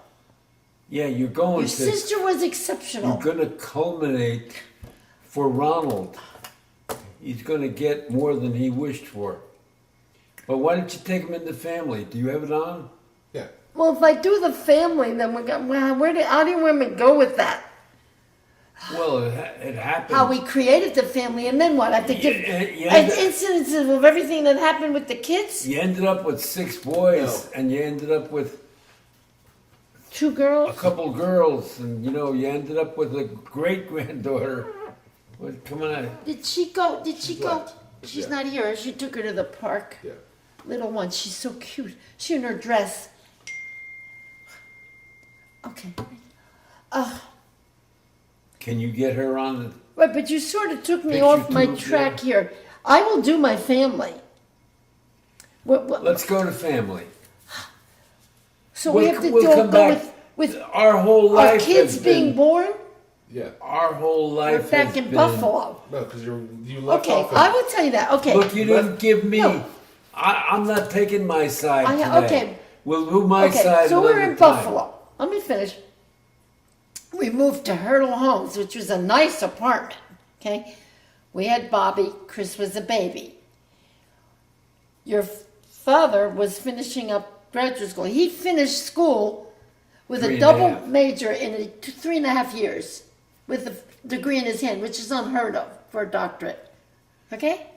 Nobody ever Wait, did it. no, because when he went back to teach there were still people that hadn't gotten it yet. But anyway, hello, Chris was 8 months old. I got pregnant with Greg. Thank you. Okay? Okay. Are you sure he was mine? Give me a break. So Chris was, only 8 months old. He was, okay. Bobby was just 2 a week after Chris was born. Okay, so they're 2 years apart. Then 16 months basically with Greg. Anyway, so I'm pregnant with Greg. Here's another one of those things. Your father's deciding what he wants to do. He's got his degree. He decides to go to Wisconsin, to Rogers, whatever. I But got it was, a special grant. yes, from he got a NIH. grant from the NIH to do this. So he actually is an advanced degree. Okay? So then you went, it was really Charlie Truex that you want to go. So he says, we're going to Wisconsin. Okay, this is February. This is the middle of this is winter. It's February, you got your degree, right? So we pack up the car. We had a station wagon by then. We had to take a crib. We had the baby. We stored whatever else we had to be brought to us at some point. But we didn't have a place to stay in Wisconsin. So we get in the car. You don't remember, I was pregnant, and you don't remember, we stopped at a motel and I fell on the ice. You don't remember that. Okay. You're making me remember everything. Anyway, we get to Wisconsin and we were told, well, there's a professor, a math professor, was really interesting, from Australia, I think he was, a little strange. He and his wife live in a farmhouse, and they're willing to have you stay with them till you find a place to live. Okay. So I have a 2-year-old, an infant, pregnant, no doctor, and I had to have cesarean. Anyway, so we do this, we stay in that farmhouse. Remember all the flies and everything? Anyway, and they had plumbing problems. Anyway, it was very nice, and Michael, his name was, right? I remember that. He came to the hospital when I had Greg, He was nice. and he brought me flowers. But anyway, so we're there. That's where Chris learned to walk. He was just, at that time, he wasn't a baby. At that time, Chris was How old was he? When we did, Bobby was 2. No, Bobby was 3. Had to be. I'm just thinking. Because Chris learned to walk in that farmhouse. Okay? Okay. So then we found a place to live in a town called Stoughton. Bless me. One of those, if you've ever seen the movies with the Midwestern town with nothing in it. The kids have nothing to do but drink and park, whatever. Cornfields with like 20 miles, 25 miles. It's a Green Bay Packer Yeah, town. outside of Wisconsin University. So we get this place. We waited a week or more for our furniture, so we had to sleep on the floor. And in the meantime, I thought I was having this baby because I was having back pains. Come to find out, I was having a kidney infection. And I found a doctor, the same one that Janie had, okay? Okay, so we get that. We get settled. You were doing your thing and traveling with him. And I had to have this baby in July. So July 1, they scheduled my cesarean. Okay, so go to the university hospital. Oh, they tried to give me anyway, they had to put me out because they couldn't give me the spinal. But come as it be, that's fine, because when they operated, they found that my, tell this, uterus was stuck to my bladder. So they had to cut my bladder, my uterus, and they, so that they would separate them. But then they told me, okay, so then they did that, and I had to carry a jug around because I had to be catheterized for 12 days or so. I was in the hospital. But they took out my uterus. Didn't tell me. He asked you, apparently, because I was out. They took out my uterus and my cervix. When I woke up, I felt it was like in hell because it was hot. I remember that moment. Okay, well, and the doctor told me, well, I took out your baby carriage. You can't have, I'm just, okay. He said, because you can't have any more because my scar tissue was ready to burst. And then he says to me, it reminded me of when I was grilling sausage. And when they ready to burst, I'm going, I'm like, thank you very much. I needed that, right? So that's what he told me. He took that out. Okay, I wasn't going to have any more babies because of that. Okay, I had 3. Okay, fine. So I was in the hospital. Very chock full life. It was full. I mean, and I'm thinking back on all the things I did. And that's true. I don't know how I did some of them.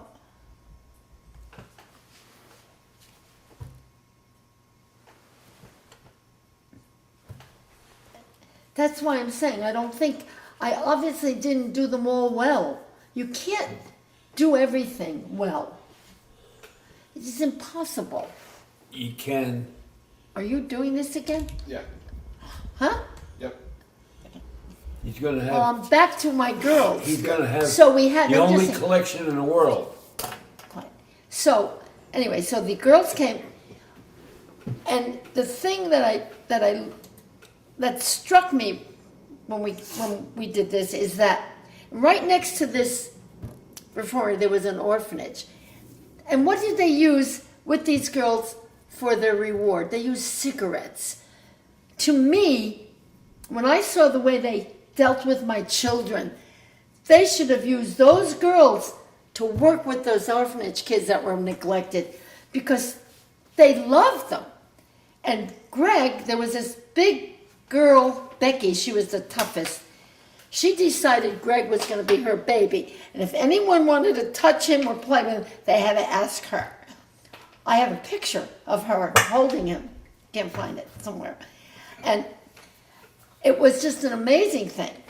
So then... She got arrested for her red sweater.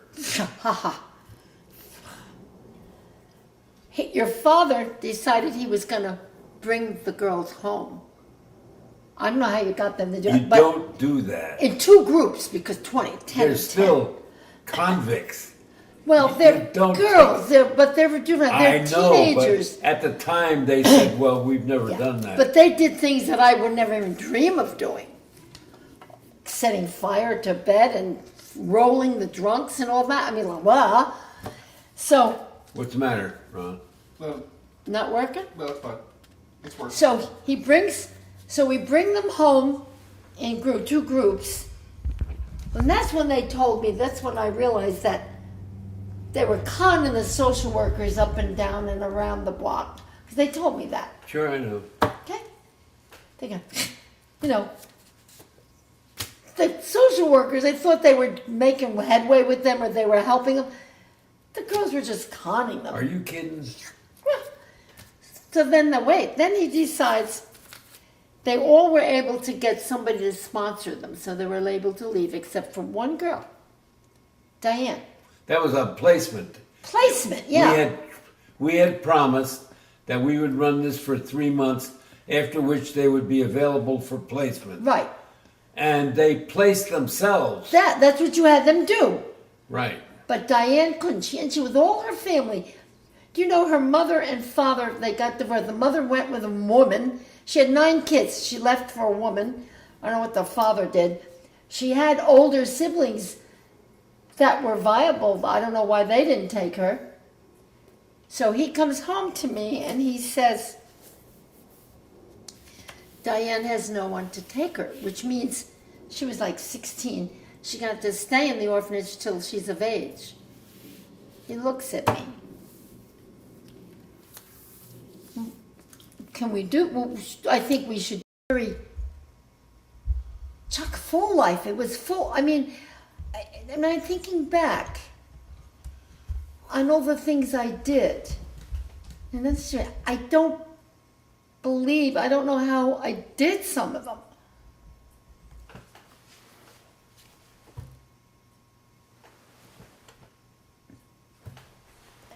That's why I'm saying I obviously didn't do them all well. You can't do everything well. It is impossible. You can. Are you doing this again? Yeah. Huh? Yep. He's going to have. Well, I'm back to my girls. He's going to have. So we had the no only dissing. collection in the world. So anyway, so the girls came, and the thing that struck me when we did this is that right next to this reformer there was an orphanage, and what did they use with these girls for their reward? They used cigarettes. To me, when I saw the way they dealt with my children, they should have used those girls to work with those orphanage kids that were neglected, because they loved them. And Greg, there was this big girl, Becky, she was the toughest. She decided Greg was going to be her baby. And if anyone wanted to touch him or play with him, they had to ask her. I have a picture of her holding him. Can't find it somewhere. And it was just an amazing thing. So then, She got arrested for her red sweater. your father decided he was going to bring the girls home. I don't know how you got them to do You it, but don't do that. in 2 groups, because 10 They're and 10. still convicts.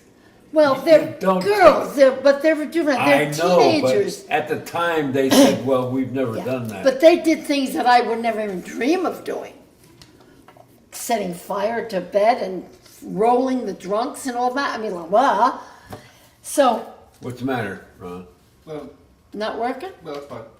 It's working. So we bring them home in 2 groups. And that's when they told me, that's when I realized that they were conning the social workers up and down and around the block. Because they told me that. Sure, I know. Okay? They go, you know, the social workers, they thought they were making headway with them or they were helping them. The girls were just conning them. Are you kidding? So then then he decides they all were able to get somebody to sponsor them, so they were able to leave, except for one girl, Diane. That was a placement. Placement, yeah. We had promised that we would run this for 3 months, after which they would be available for placement. Right. And they placed themselves. That's what you had them do. Right. But Diane couldn't. She with all her family. Do you know her mother and father, they got divorced. The mother went with a woman. She had 9 kids. She left for a woman. I don't know what the father did. She had older siblings that were viable. I don't know why they didn't take her. So he comes home to me and he says, Diane has no one to take her, which means she was like 16. She got to stay in the orphanage till she's of age. He looks at me. Can we do? Well, I think we should. Very chock full life. It was full. I mean, I'm thinking back on all the things I did, and that's true. I don't know how I did some of them.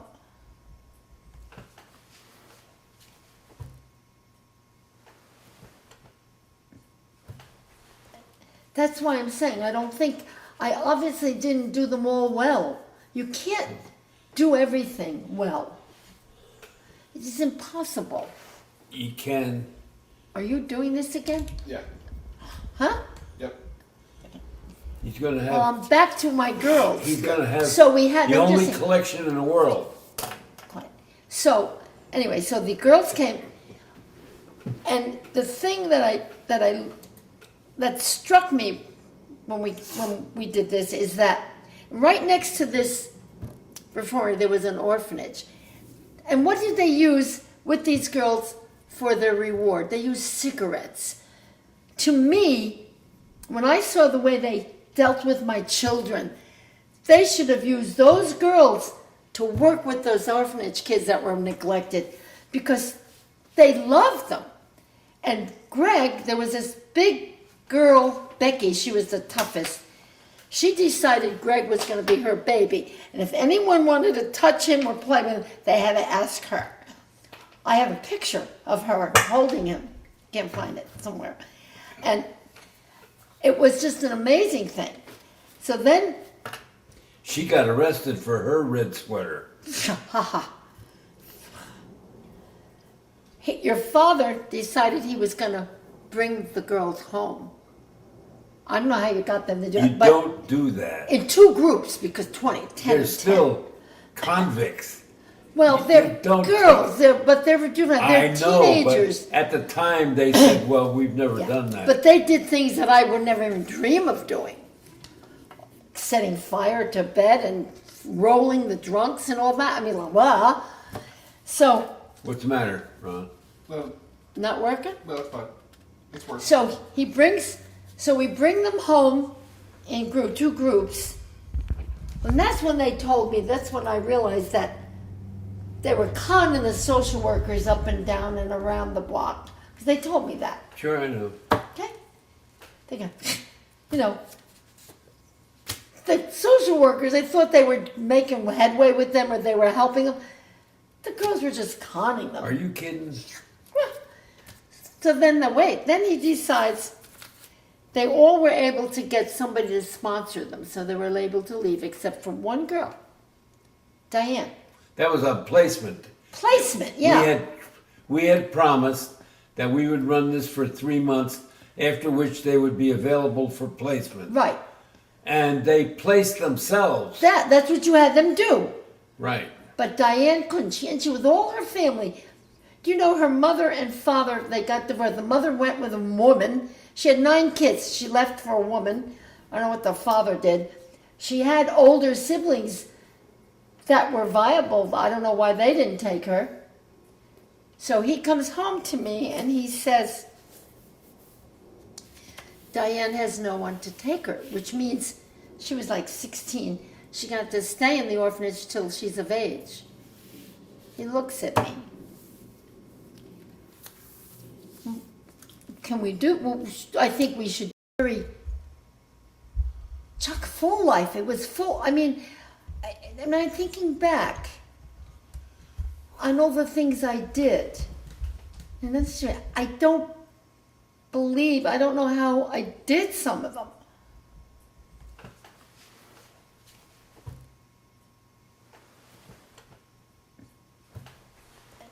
That's why I'm saying I obviously didn't do them all well. You can't do everything well. It is impossible. You can. Are you doing this again? Yeah. Huh? Yep. He's going to Well, have. I'm back to my girls. He's going to have. So we had the let me only just- collection in the world. Quiet. So anyway, so the girls came, and the thing that struck me when we did this is that right next to this reformatory there was an orphanage, and what did they use with these girls for their reward? They used cigarettes.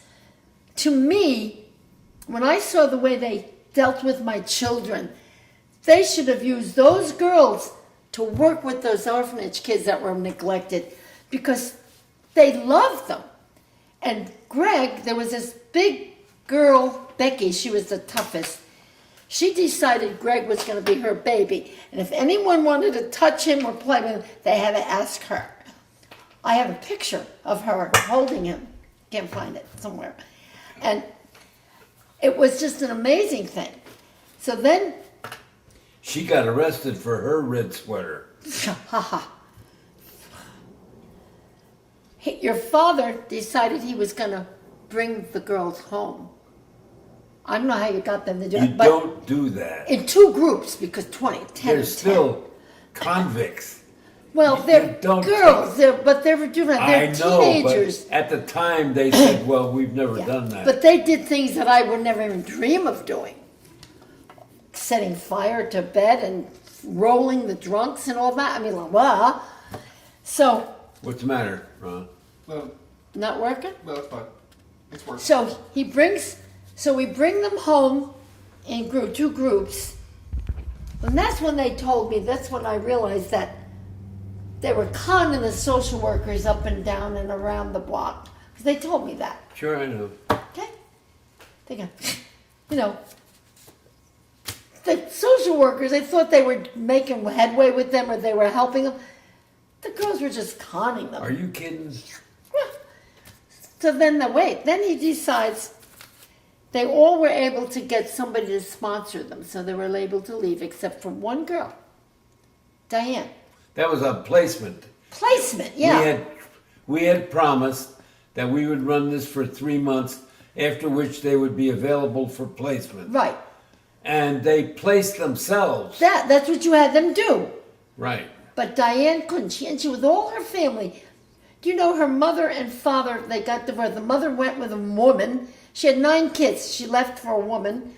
I don't know what the father did. She had older siblings that were viable. I don't know why they didn't take her. So he comes home to me and he says, Diane has no one to take her, which means she was like 16. She's going to have to stay in the orphanage till she's of age. He looks at me. Can we do? Well, I think we should. Very chock full life. It was full. I mean, I'm thinking back on all the things I did, and that's true. I don't know how I did some of them.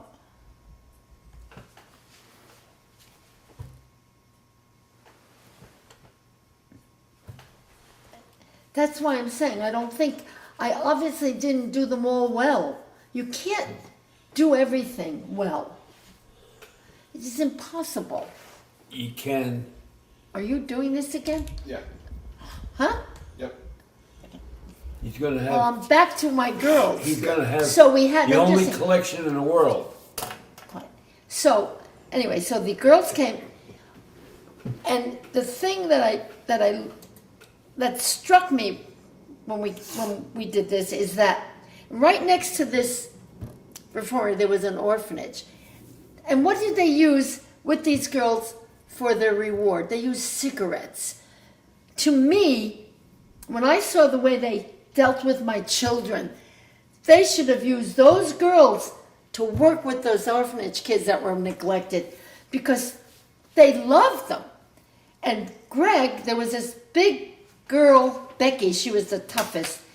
She decided Greg was going to be her baby. And if anyone wanted to touch him or play with him, they had to ask her. I have a picture of her holding him. Can't find it somewhere. And it was just an amazing thing. So then, She got arrested for her red sweater. your father decided he was going to bring the girls home. I don't know how you got them to do You it, but don't do that. in two groups, because 20, 10, They're 10. still convicts. Well, you they're don't girls, but they're different. They're I know, teenagers. but at the time they said, well, we've never Yeah. done that. But they did things that I would never even dream of doing. Setting fire to bed and rolling the drunks and all that. I mean, like, wow. So, What's the matter, Ron? No, not working? no, it's fine.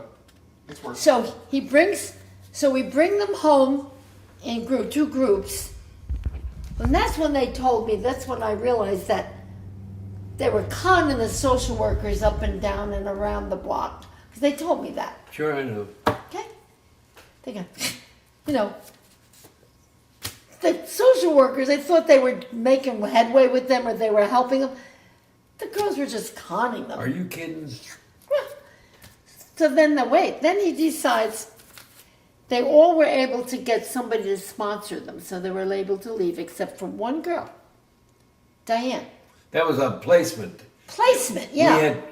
We had promised that we would run this for 3 months, after which they would be available for placement. Right. And they placed themselves. That's what you had them do. Right. But Diane couldn't. And she with all her family. Do you know her mother and father, they got divorced. The mother went with a woman. She had 9 kids. She left for a woman. I don't know what the father did. She had older siblings that were viable. I don't know why they didn't take her. So he comes home to me and he says, Diane has no one to take her, which means she was like 16. She got to stay in the orphanage till she's of age. He looks at me. Can we do? Well, I think we should. Very chock full life. It was full. I mean, I'm thinking back on all the things I did, and that's true. I don't know how I did some of them.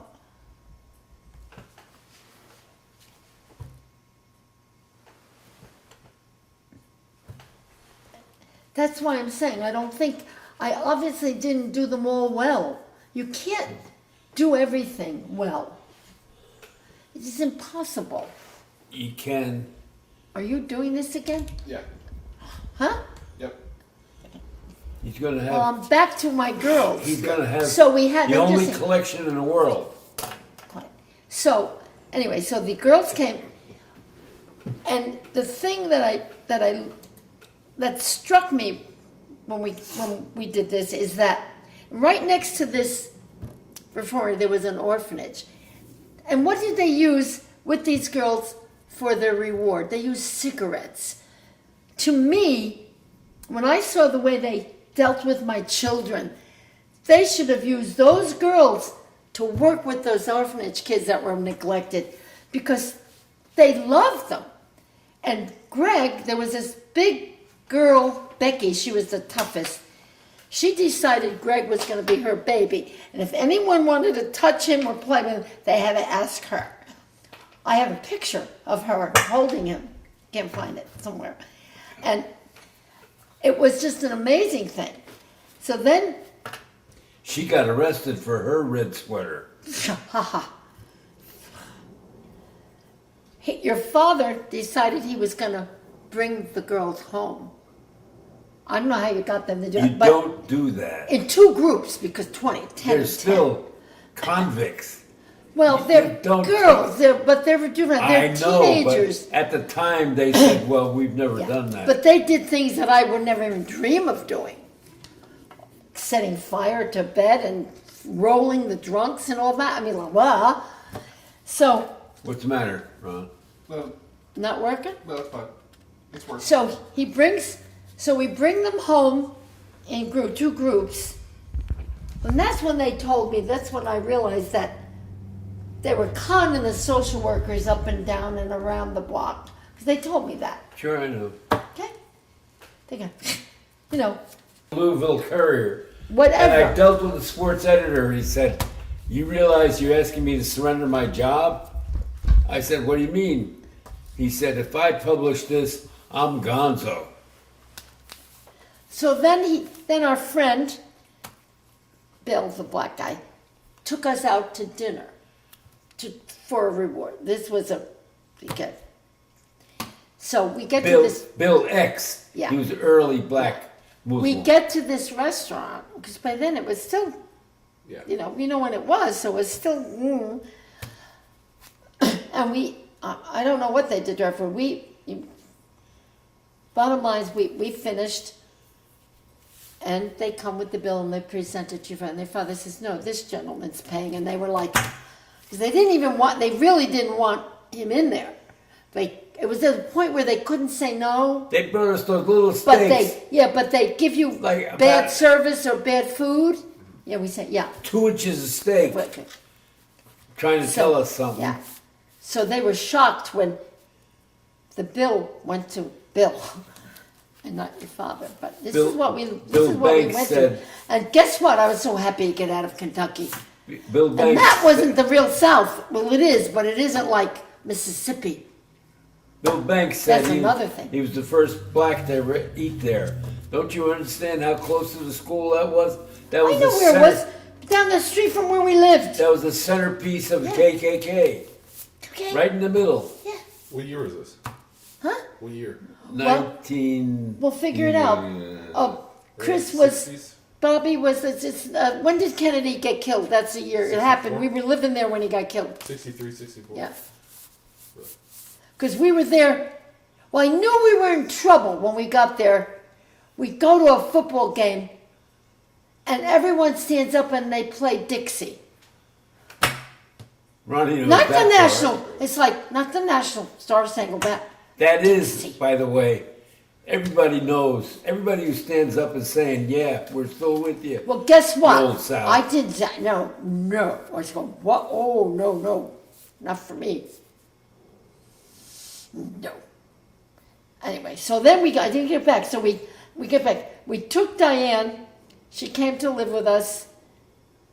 And she would say things like, or do something. She'd say, "Well, you're getting paid." I say, "No, we're not getting paid." She said, "Why are you doing this?" Because nobody ever, she'd been in foster homes and things before. Nobody ever did anything for her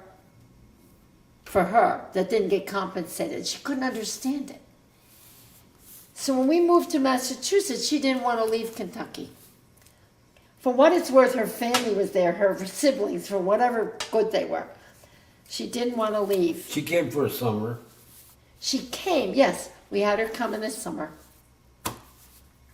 Then it was my fault. I stopped responding. She got No. married, and she had a kid she named Yeah, Christopher. she had a family. But she had pigmentosis. I think she went blind. And she sent a letter, though, when we were in saying that we were the best people. She'd never had anyone treat her. And it makes me cry the way we did. For her, that we cared about her. That's sad. And these are this is what happens to foster kids, even the best foster parents, because you don't keep it yet, and there are good ones. But, yeah, so that was that experience. So when my kids tell me no, they don't, but some do, tell me I'm this and I'm that. I'm You not had those it things. easy. I'm not those things. I'm a good person. And I'm not racist. I am prejudiced against certain things. I will admit that. I have a middle class values and standards, and none of my family, very few of them, have lived by them. They've changed. Things have changed. Ronnie. Our standards and values are not what they are today. So when they ask you, "You got our DNA," do not ask. That's it. Yeah. That's the DNA you got from us. I hereby confer that to you. Do not ask. Okay.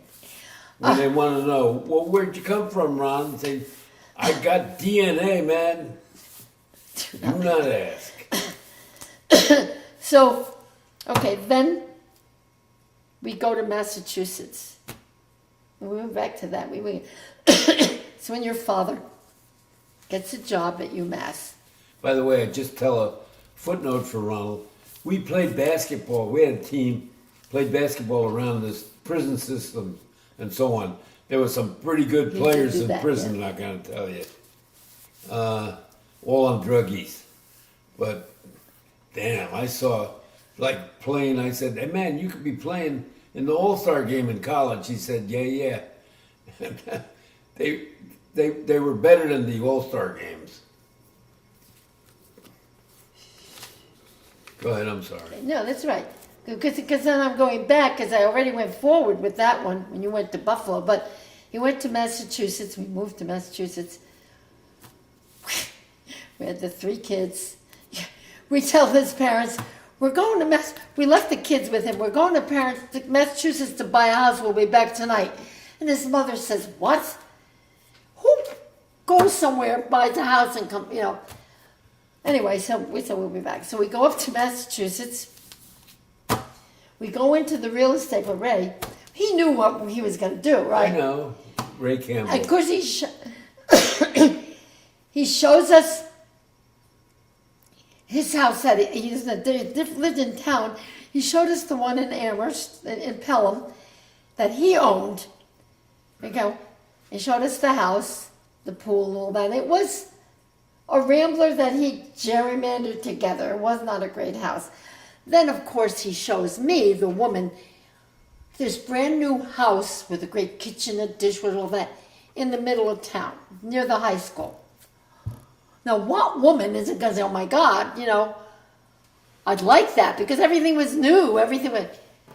However, and this is where I also deferred to you, because I knew nothing about it.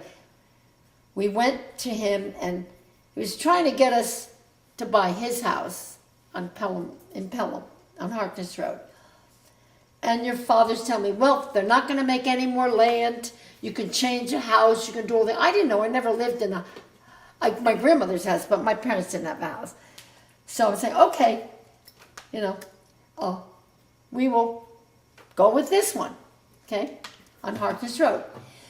And then remember, Ray had that restaurant, and he sent us there, gave us a meal. Yeah, And that's where you and I discussed it. yeah. So we went home to his parents. So we bought it, and his mother wanted to say, oh, what did they get stuck with? Because, you know, we got home that night. We didn't stay overnight. We got home. You remember your mother was like, what did you buy? What did you buy? I mean, she was okay with it. I mean, it was a good house. It was an older house. It was, you know, a rambler. Had a nice basement finished up. Well, we finished up. Ronnie was there. That's when he was, that's right, but I don't know what he remembers when he was 5, because we moved when you were 5, remember it. 6, huh? I remember it. Okay, that was the house. The pool that I got to paint. The barn that I got to renovate. Okay? It was great. I'm glad we did that. I loved, you know, we had you know, no more houses in the middle of the city for me. Okay? But thank you very much for that. That I would have didn't been resist you a that great much. house. It was right next to the ball field. Yeah. I know. It was right by the house. Yeah, you would have loved it. So, yeah, we moved there.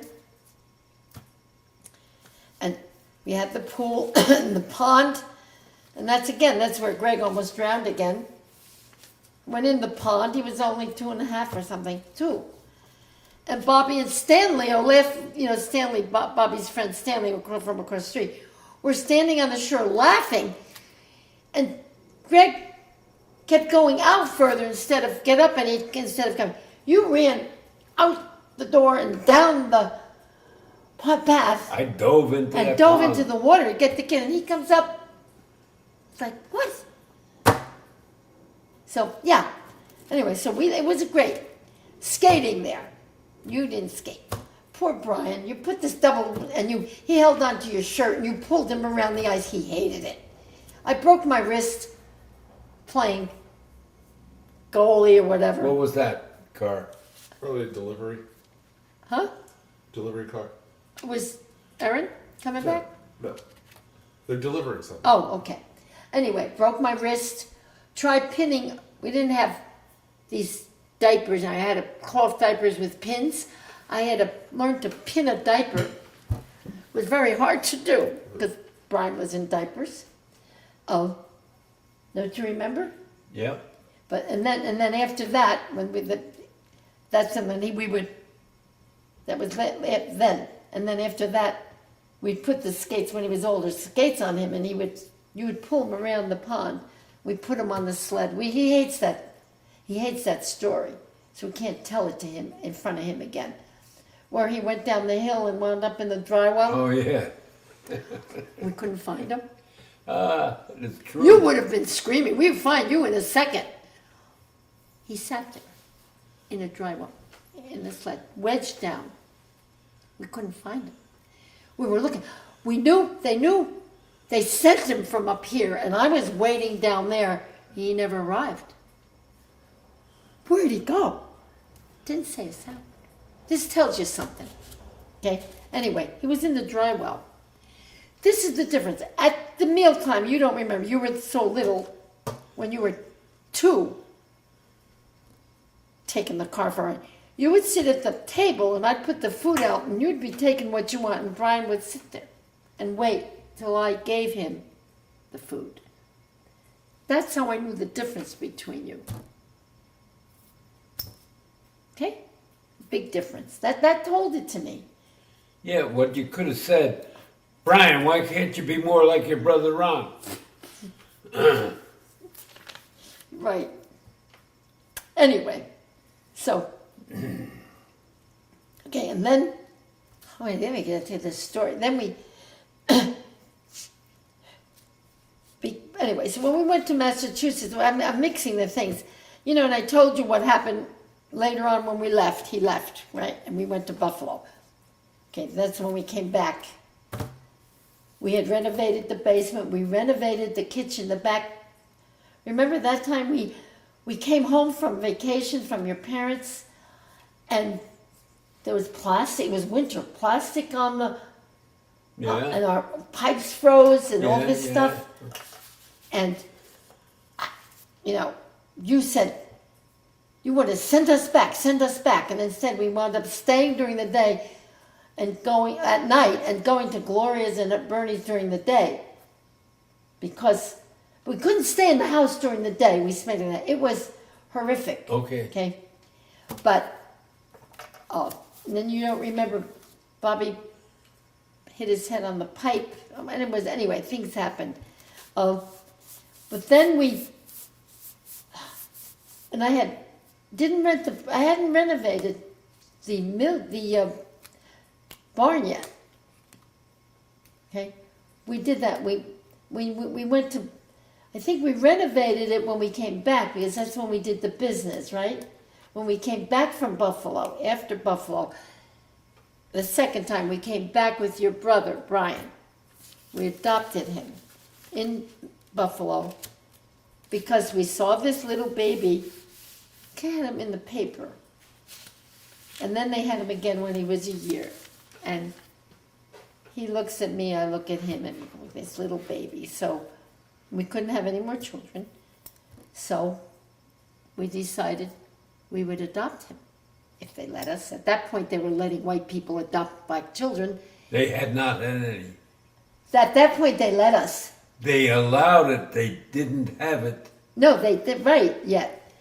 Had not occurred. After we adopted you is when the black social workers resented white people, but saying that they didn't say, but the black parents out there did not want to adopt black boys because they thought the boys were trouble. No, criminal. They thought the DNA was criminal.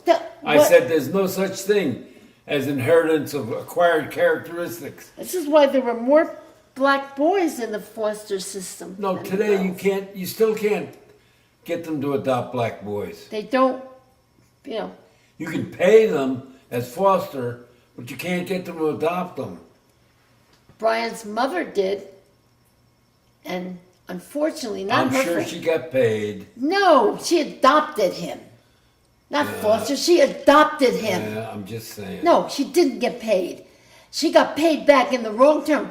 He did not turn out so well. He did wind up in jail because of drugs. She wound up raising his kids. That's happened to Nancy. Yeah. I know. And she adopted him because having given Brian up, she felt guilty. She wanted a child and obviously couldn't have a child, and that's sad. Okay? But Brian, out of the 5 or 6 boys that were up for adoption, he was the only one of that group that was adopted. The others wound up in the system. They ran a year-long campaign, putting 5 boys in every month. The pictures of the 5 boys. In an area like Buffalo with a couple million people, nobody adopted. So, but it was so sad. I mean, that was the saddest thing. We took him in the car. He was asleep. We should never have done that. That was for the foster mother, for the social worker. And he woke up in the car screaming. It was so bad. He had he had Bobby, Chris, and Greg crying, and me. He wanted to get out of the car. He went to sleep. How would you like to wake up? He went to sleep with black people and he woke up with whites. It's a traumatic. It was so sad. And he hung on to me for a long time, just hung on to me. You remember, it was so hard I know. to even get him to sleep. It was, and then of course, we moved back to Massachusetts, okay? And, go from there. That's when I knew it would be traumatic, but I didn't. There's no other way. What was the way? But then you decided, you did your Springfield thing, which was great. And that was good for Brian, too, because we took him everywhere. And he was with black people a lot.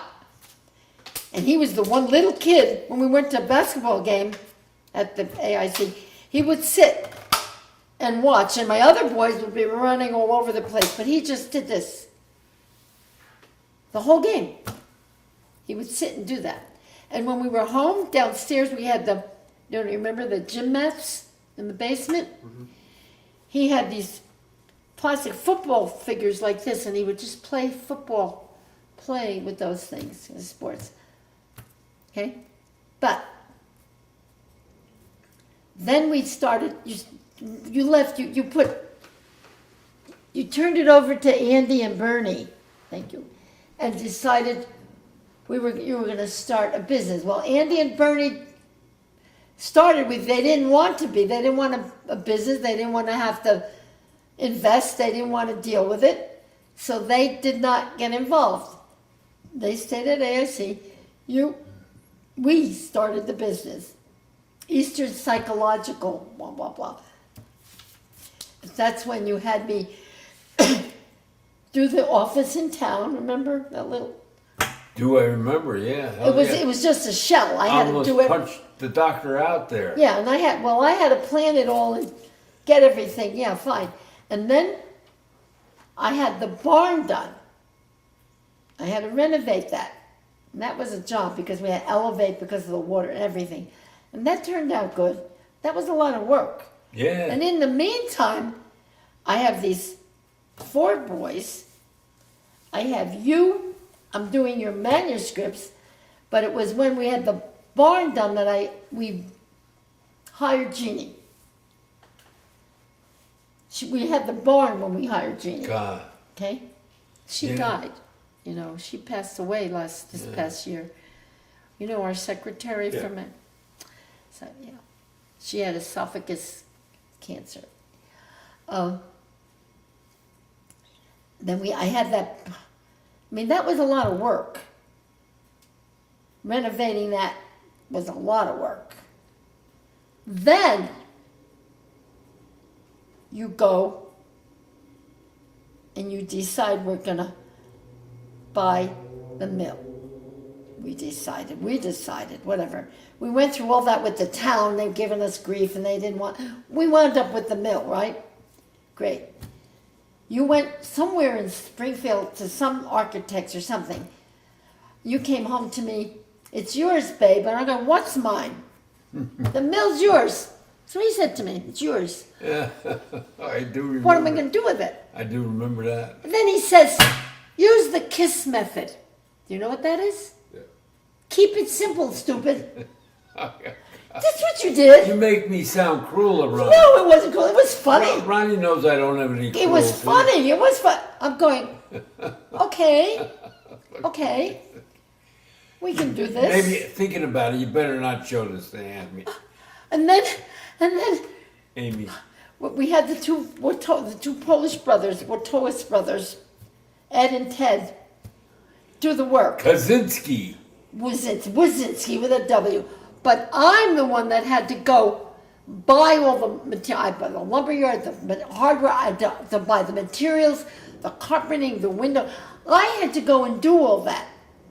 You don't remember that. I bought Oh, the I nails. remember everything. I bought everything and helped them plan that mill. And I did a damn good job of what it was and what it turned out to be. Okay? I can tell you what I did in the details. It was because he wanted a King Arthur table that everyone can sit around. Well, this place had beams every 12 feet to hold up the roof. So it was 75 foot long. What are we going to do? So we put our heads together. What are we going to do? Okay. The guy said, we'll take out the beam, but then we have to truss it up and onto the roof to hold it up. So that's what they did. You don't know him. They I trussed do. it on the roof. So you, Dr. Karkoff, were able to have your table which I ordered, and they put a gaff through it. So we didn't get it. So I had to find a place in West Springfield that made furniture. That's what he had to do to me. I know the guy. That's how you wound up with your 4 circles and 2 of these rectangles. I loved it. And they made it, and they used teak. And you wanted it like yesterday, which you did it the other day. Yeah. Anyway, that's how you got that. And you were able to have your... Okay, so tell me, what other woman that you had on the line that was going to do it? I don't know. Let me see. There's no any other one. And the other thing, he said, I want decks and a lot of windows. Well, shit, we had our electrician said, you what? I said, we're going to get the best Pella windows and sliding doors he wants. This is what he wants. So we put the big deck on the side with the Frenchie with the stairs. Out the back, up and down, we put a deck. But then the guys are saying, what? You can't put that out there. It's going to be... So you have to cantilever it. So we had to figure out how to bring those beams into the building. It got cantilever. That's why the upstairs floor... Oh, I miss my milk. I will cry. It got a sunken floor and a little like a reading area because they had to put those beams in. So they had to sink the floor. Then downstairs, you wound up with like a canopy because the ceiling came down. But all those things had to be thought through. You can't just go and do this and say, oops. You know what I mean? There was a lot of thought there. So he got what he wanted. We had the French guy with his French beret do the stairs. Did you get the mill the way you wanted it? Yeah. Okay. But I didn't know. What did I know? I didn't know from... And in the meantime, God love us, in the meantime, he decides to have a big, what do we call it? What did we call it at Northfield School for Girls? Oh, A conference, a big conference with lots of people. I don't know how many, were there 100? Whatever. maybe. People he invited. But guess who had to do that? Put on a conference. Okay, have the food, had all that stuff. It's funny. Then one of his publishers, Parkinson, what's his name, came. And your father had started, he did the first, was writing The Art of Helping. He had Art of Helping, problem solving, decision making, blah, blah, blah. And he says to the publisher, and at that time you didn't have the equipment you have now. So you still were into typesetting. And we knew it took maybe, you give him a manuscript, you're lucky if you get a book in a year. It may take 2. So here we go again. He says, okay. He looks at me. I love this. He looks at me and he says, we'll do it. Do you remember that? Do it. Do it? You ready? We'll do that. I'm going, we're going to do what? I'm laughing because we're going to publish this. What do I know about publishing?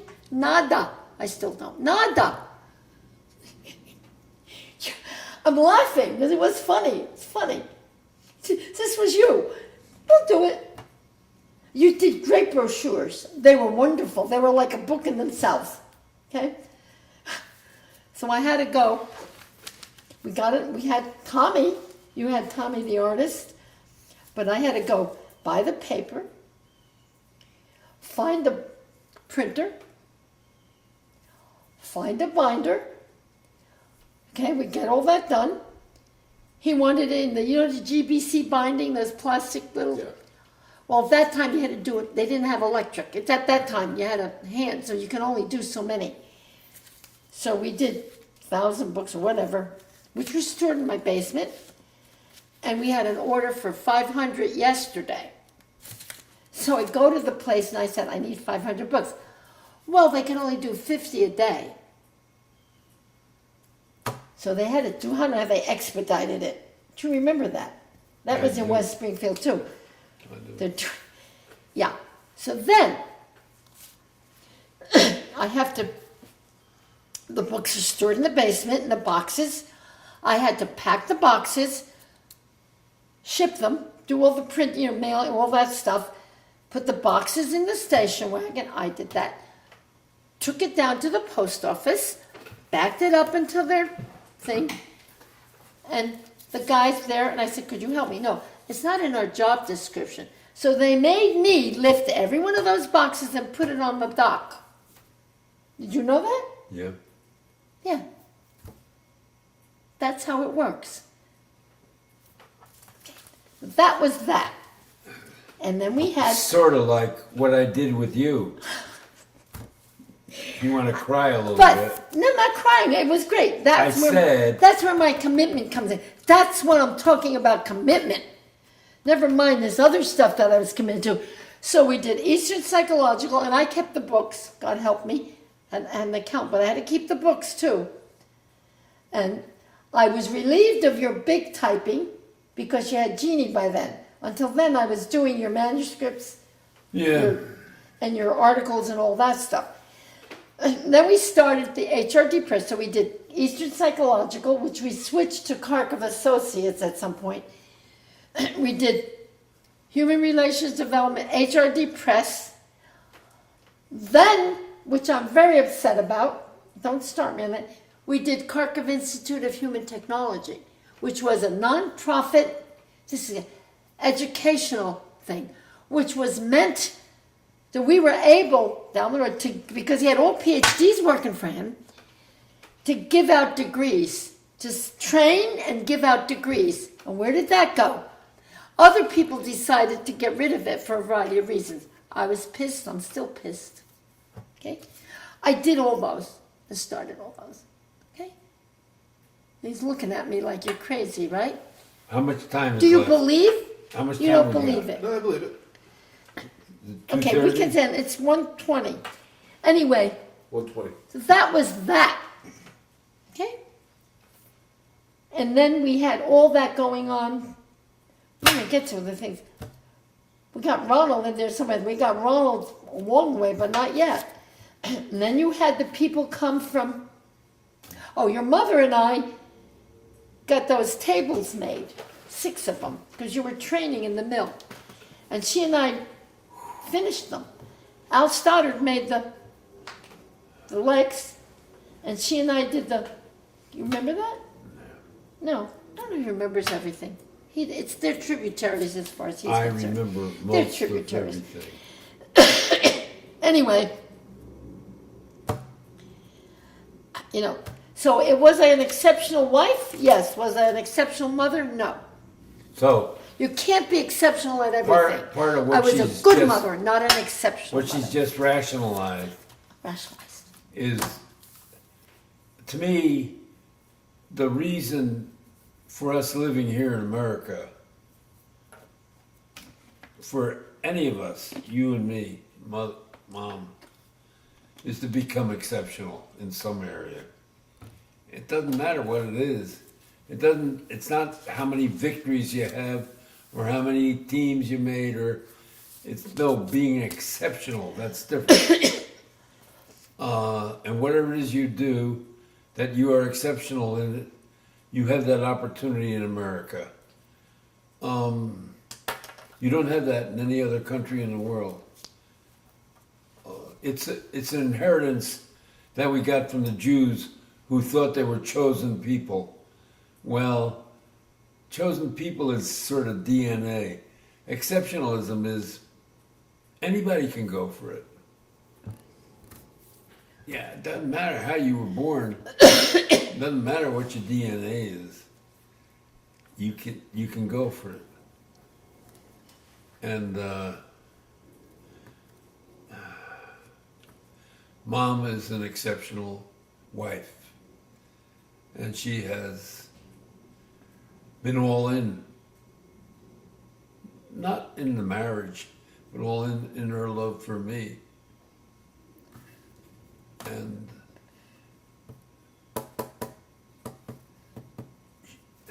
You didn't, well, you can tell them about all the things you did in Springfield, and then we used to have all that's those. no, he's not going to get that today. I know, no. You're more important. No, You but- put a picture up here that you never put before any of our children. Why would I can't tell them everything, they don't want to No, listen. of course not. Okay, but I want to get to when we get Ronald. You know, so Well, we'll go to that. we proceeded with this. You've been here 3 hours. Oh, too much. No, Oh. it's okay. It's good. Thank you. You've just written a new book, The Exceptional Wife. Yeah, right. But what she just said, Stupid wife. I've always called her an exceptional mother.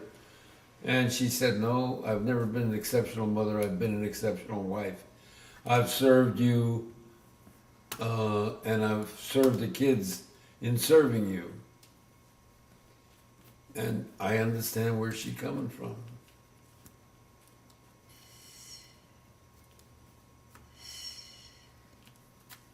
Yep.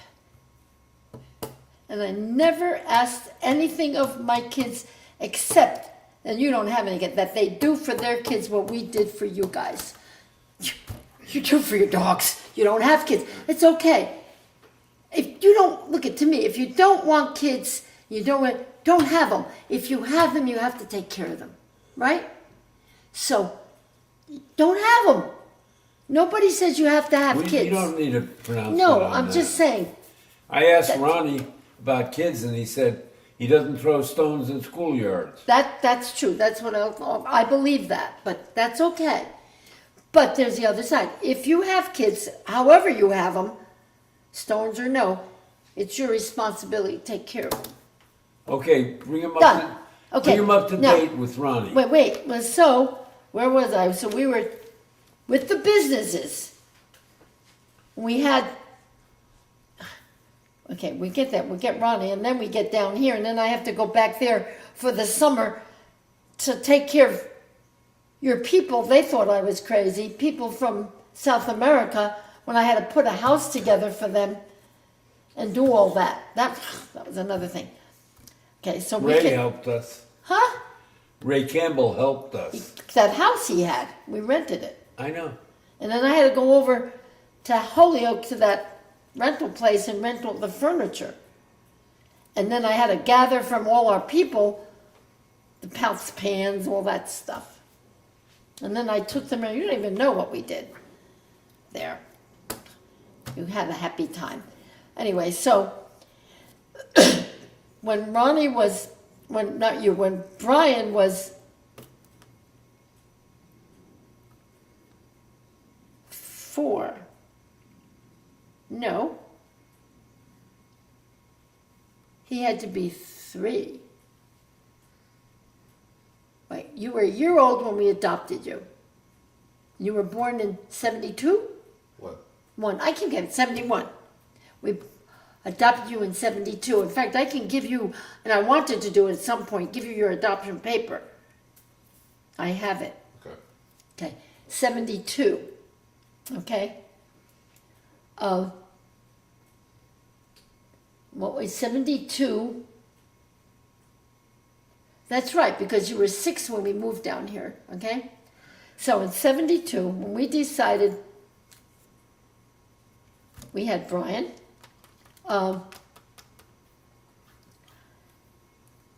we thought that, well, we wanted more kids. We thought that it would be good to have another child.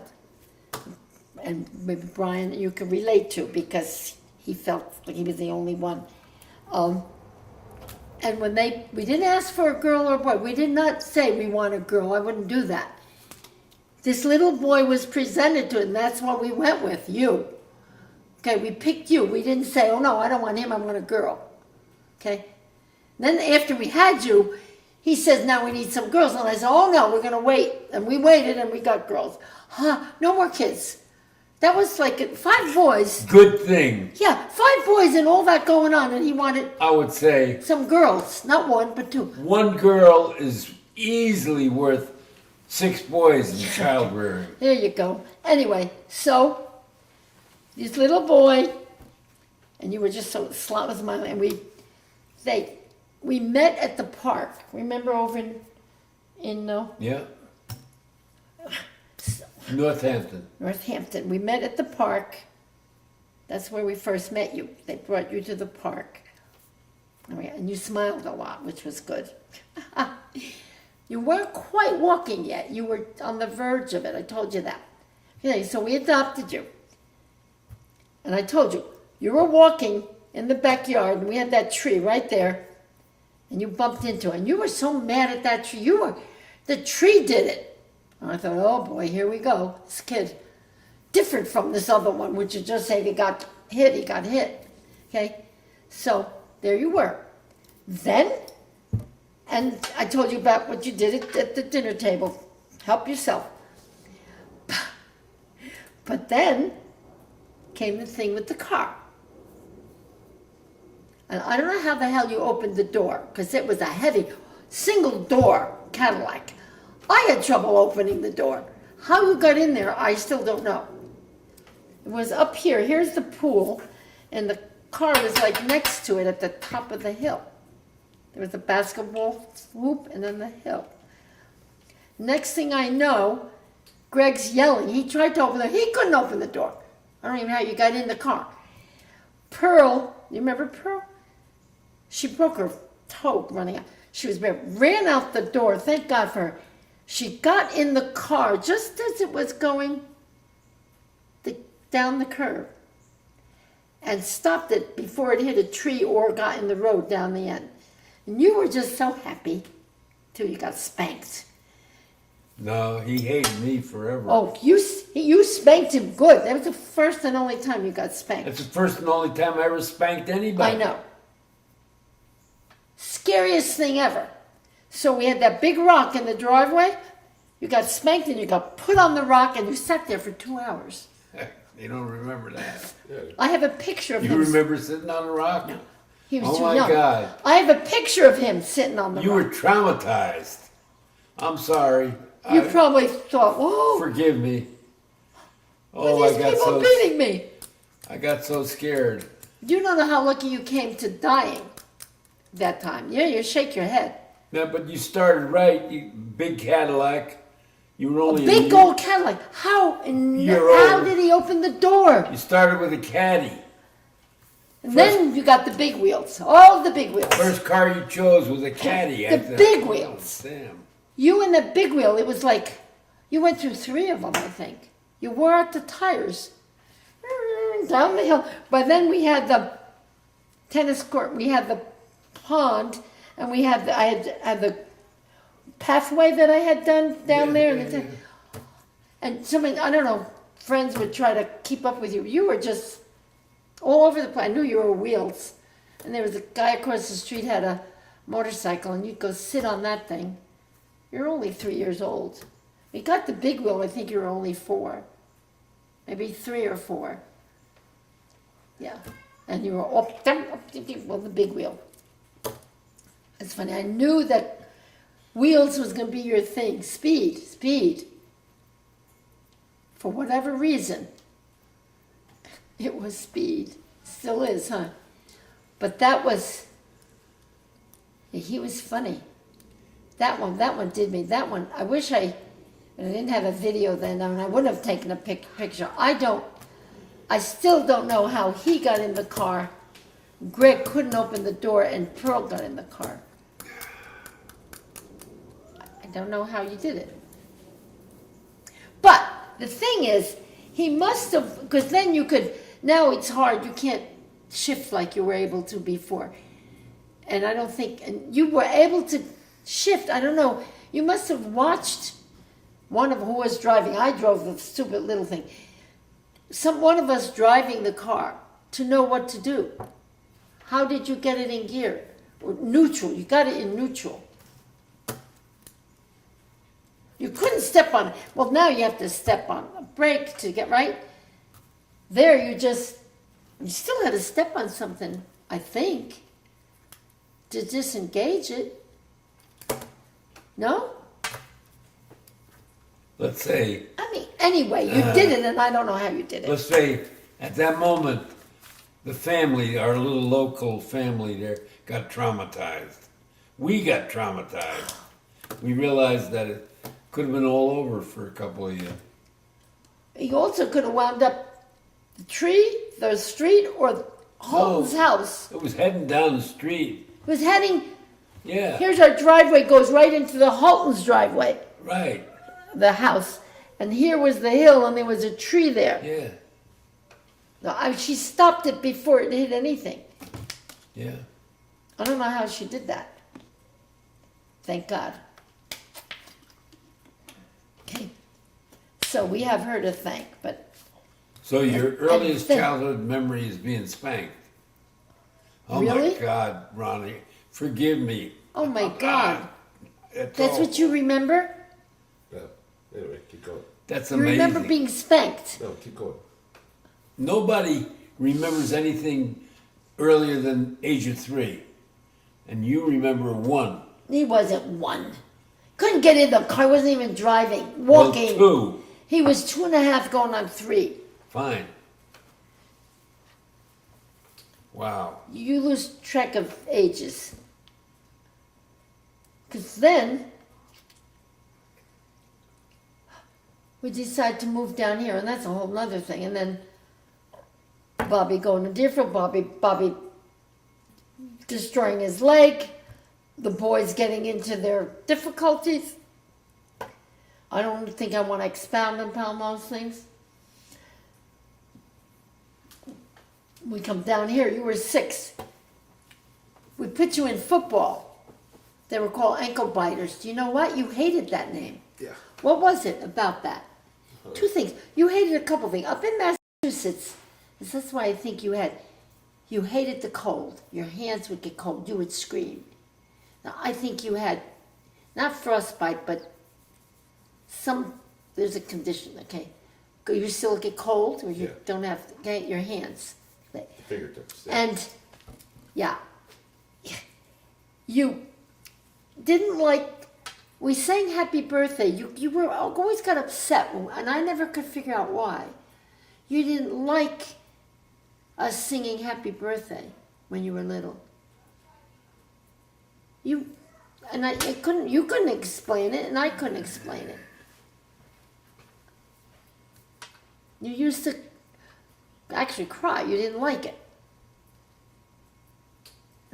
No, I searched for your I can't. father because I played ball at that time, But and serious ball players were your size. And hundreds that I looked at, I couldn't find it. So well, I'm going to tell you something. This happened to me in Amherst.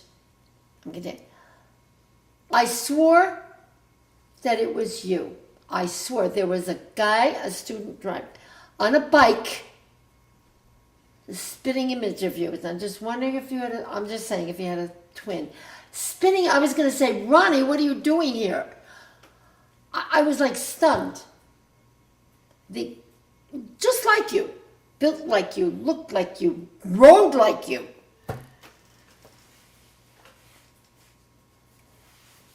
And I Like looked a through Gangeldorf or I whatever looked through they your call it. mother too, and all those organizations that I wrote.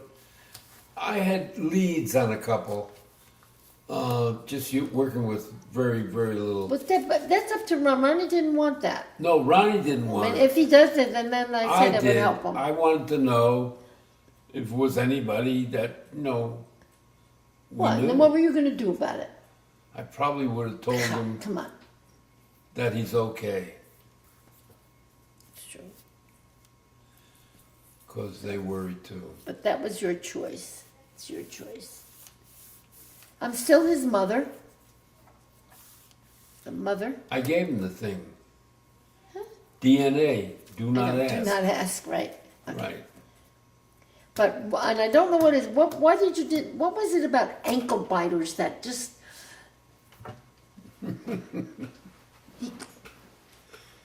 Oh, don't you remember Greg and Chris used to tease me Huh? about it? Greg and Chris used to tease me about it. oh he used to tease you? Yeah. Oh well then there you go. I didn't know that, but yeah, you were that's what they called you, little guys. That's what this Yeah. we didn't name you that. That's what they were called, ankle biters. Yeah. Okay, now that makes okay. Ha, Yeah, ha. and I never liked Happy Birthday because I didn't like being the center of attention. Happy birthday, what? I didn't like being the center of attention. Center of attention. You didn't like being center of attention. Right. So he made it center of You attention. still like that? Am I still like that? Yeah, No. I don't like it. Still don't like it. You're more secure, I hope, than that. Yeah. Oh, so now I know. Okay, well now that makes sense because I couldn't figure it out, and you couldn't tell me then. It was like okay. Now that makes sense. See, took me this long to get that answer from you. Yeah. You should have just asked. Why don't you ask me? You have anything to ask me? No. No. Anything you need to know? I don't know. How do you want to wrap it up? Well, I'm not going to go and tell the story of each of my kids. That'll take forever. No, and no, that's not for me no. to do. They know that. No, you know you- your story. They each know their No, story. you're not going to. No. No, it's Well, I can. When we move down here. no. You wrap it up on. No, I have HT. I have this stuff. I'm not happy with that. What He happened doesn't want to know about HT. He wants to about know us and know? Huh. I know the past. That's what I wanted. Okay. You didn't get with my expectancies of the I kids. think you were brilliant My when ex- you said I was an exceptional wife and a good mother. Oh, you like that? I think that's brilliant. Yeah. Nobody has to be something exceptional. Exceptional is what you emerge as. I talked when I was trying to place Chris at a college. I called Eddie Stanky, who used to play with the Dodgers. He was second baseman for the Dodgers. Never hit above 250. Always, for 2 decades, led the league in on-base percentage. So, what could he do? If you're a really great pitcher, he could foul off 39 in a row till you walk him. Yeah, that's what Take Chris did. 3. He's a take 3 guy. Only kid I ever coached was Chris that I would say take 3, which means you got to walk. You got to foul off enough and then walk. So I called him on the phone and I said, "Hey, pleasure to hear you, meet you. You know, you're a hero of mine." I said, "I got to take a take 3 kid for you." He understood what I was talking about. Hey, there's no other human being in the world because he was exceptional. He could foul off a pitch. And it kept him in the majors for 2 decades. And he was on the All-Star teams. And Brooklyn won the championship. And he can they only- won the World Series. And his average was 250. Yeah. That's amazing. 250. That's pretty low, isn't it? Well, For an all-star. it's Jackie was his partner, and then Jackie became second baseman himself. He was just a good guy. That's what I mean by exceptional. You don't see it. They don't have any scorecard on that. Well, they do now. All these numbers that they're bringing up on everybody in all the sports, you start to get an idea of who can be exceptional. But it's not going to be just percentage of shooting. I mean, there's some really good shots, Curry and them out there. It's exceptional is there's only one of them. We never saw this before. That's exceptional. Before Stanky, nobody ever talked what I'm talking now. Now everybody knows what the on-base percentage is. Well, then the same holds true for when you were talking about shooting one hand versus two. Oh, yeah, I did. It's the same thing. I think I told Okay, Ronnie but we're that. not going to. He wants to wind this up. So if we wind this up now at this point, when and how do we pick it up for the next? No, we're good. We're still on the exceptional theme. No, but I think it's brilliant. What you said, what you have converted, that you have influenced the kids' expectancies. You have treated them well and influenced their expectancies, but you're not exceptional at doing that. What you are exceptional at is meeting your lover's needs. wonderful. Well, that's what you said. I just He just told you. There you go. made it interchangeable. Okay. Interchangeable. What's wrong with responsible. that? I mean, I'm not taking any pride in it. I'm just saying, wow, that's powerful. Okay, but that doesn't answer his question. What do you want to do? How do you want to end this now? Oh, and when do you want to? You can't just end this. This is too good. I gave you the insights that I Yeah, got. but okay. So For today, that's what I'm saying. For today, you wound it up for today. That's we what I'm can saying. pick it up anytime. We don't want- when Ronnie's available. We don't want to tell a story about No, the other Ron- boys. Ronnie can't- It's about you and the Yeah. family, and it's about you and me, and it's about our future. But Ronnie can't come up here all the time. Oh, I know, but there will be another. I mean, time. if you don't live, then we don't have your side. There will be another time. Who's not going to live? Then I'll have to tell his side. I make 10. I'm assured of 110. Okay. Sure you are. What can I say? Wish you would shave though. I didn't get it. No, you I never can't do. see downstairs. You never do. Are we leaving this stuff here? Why not? I don't know. You're not coming back to it. This is mine. Here's Unless your tab. unless you want us to do some He's kind the- of summary and conclusions. If you want. That's it. I just did. You Okay. just did. Say she gave you guys values and expectancies of what you're capable of doing. You haven't all lived up to that potential. That's what she's inferring, Yeah. implying. Okay, I think that's true for all of you. She's saying to me, I gave you all I had. You're not wanting anything. I've been an exceptional wife. So yes, I So if I die tomorrow, this is it. This is what I have to Well. leave. Great. no. Why would you plan on dying I'm not tomorrow? planning on it. I said if. I can't walk. I couldn't walk yesterday. I'm walking today. Fine. It's an if. I just think of my cousin. Of my cousin, of Karen, what happened? Just at 60. I know, but you shouldn't let yourself get so. I'm not. Yeah, you told me the other day you can't take any more Well, no, I can't. The stress. pressure's on me, yeah. Stress. Because you want to keep putting on me. No. Was this stressful? No. Thank you. You got a chance to tell somebody But, yeah, I got a chance to for the talk. first time in your life. tell it all. Well, I wanted to write it, but I'm not. That's why I wanted the recorder. Ronnie I will could help do it you. in a recorder. Ronnie will help you write it. No, it's too late. Now you're going to do yours. Oh, you my could do God. it in a recorder. We have all these options available. That's why you don't plan. So what do you think, Ronnie? So you have this, and whenever you can do it, you do him, Yeah. if he's still alive. We're gonna get together. She goes like I that. thank you for being here and for wanting to be here.